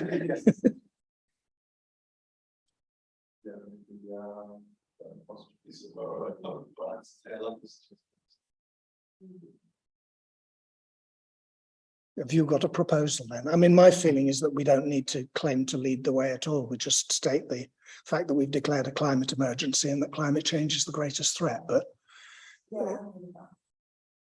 I'm not terribly sure that it serves a useful function, pretending that we're leading the way. I don't think it's true. I think it'd be nice. It would be nice if it were true. And does anyone feel strongly about keeping that in York we lead the way in, or just removing it? This is our last chance to offer our thoughts. For me, I think removing it would probably make sense. I'd circled it on my own and put in what sense ? It's sort of, what are we doing that is so unique in York? I think we'd have to justify that statement if it stayed in. I don't think we need to blow our trumpet. I think we need to recognise the challenge and show we're committed to solving it. So unless anyone feels very strongly, we've heard three voices that don't think it's particularly necessary. Councillor Colwick. I don't feel strongly one way or the other. I think that what follows is unpacking that, you know, that we did declare climate emergency in 2019. We have set an ambition for York. Net zero. We have established independent climate commission, reducing carbon emissions. There are many things that we can be proud of. Not saying that we've done anywhere near as much as could and needs to be done. We all recognise that. So I'm not sure that taking those few words out, I don't feel strongly about it. I mean, my understanding is I think that 200 or 300 local authorities have declared a climate emergency. Yes, we're one of many, which is a good thing. And therefore, I think blowing our own trumpet is, I think there were many points made by the public speakers about the need for us to show more of a commitment to working with other cities. And there could be a point of saying in this executive summary that it would be helpful if the executive, in our view, declared its commitment to make use of the opportunities presented by devolution to help make this work across our region and to work with North Yorkshire, with our partner, to deliver on this. Is there a form of words to do that? Is that People maybe feel something, strongly? is that maybe something to add to the first principle about collaboration and cooperation? Working with On page partners, 5, yeah. including our devolution partners. Yeah. Well, we probably can't commit to devolution just yet. 'cause Until it's one happened, can yeah. have- Yeah, but Yeah. we can definitely say local and regional partners. Local and I'd say regional. that is the most appropriate place, otherwise the executive summary just repeats everything that you've Yeah. got in the documents. Yeah, yeah. It'll end up being 40 pages long. We'll swallow the rest of the document. No, that sounds like a good, if that's okay. You'll make a note of that. Yes, Councillor Conwick. Coming back to the sort of headline of the executive summary, climate change the greatest threat. Rather than in York we lead the way, could we instead say something such as York is committed to address this? Or, I mean, the whole point of the executive summary is there's a problem, we're doing something about it. So I think something needs to be said at that point, and a commitment to address this may fit better than in York we lead the way.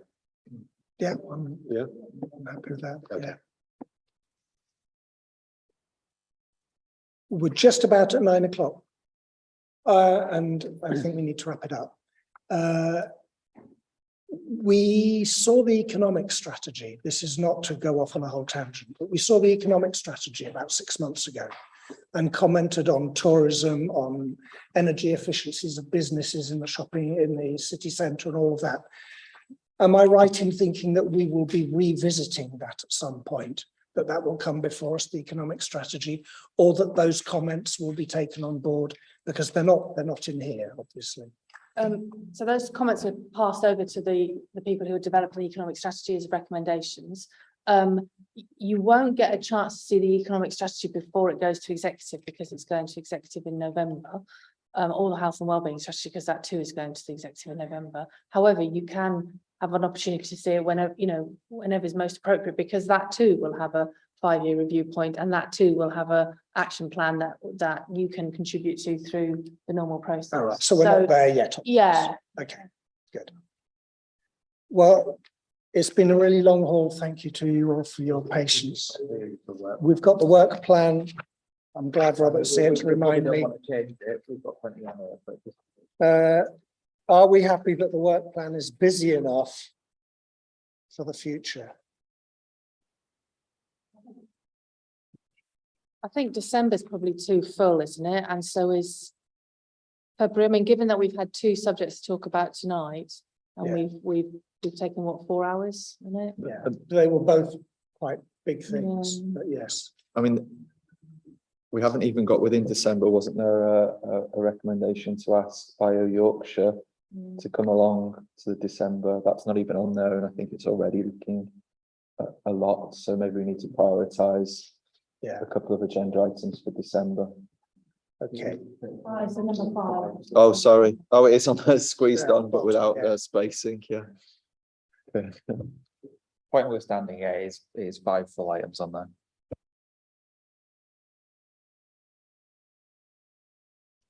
My hunch is that these items are smaller than the ones that we've been considering tonight. They should all be much easier to handle, I think. Does everyone agree with that? We'll be able to. Trouble is now we've got meetings every 3 months or whatever. It's just the way it goes.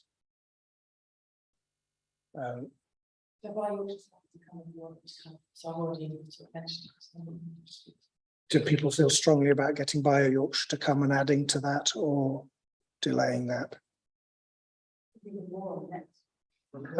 Yeah.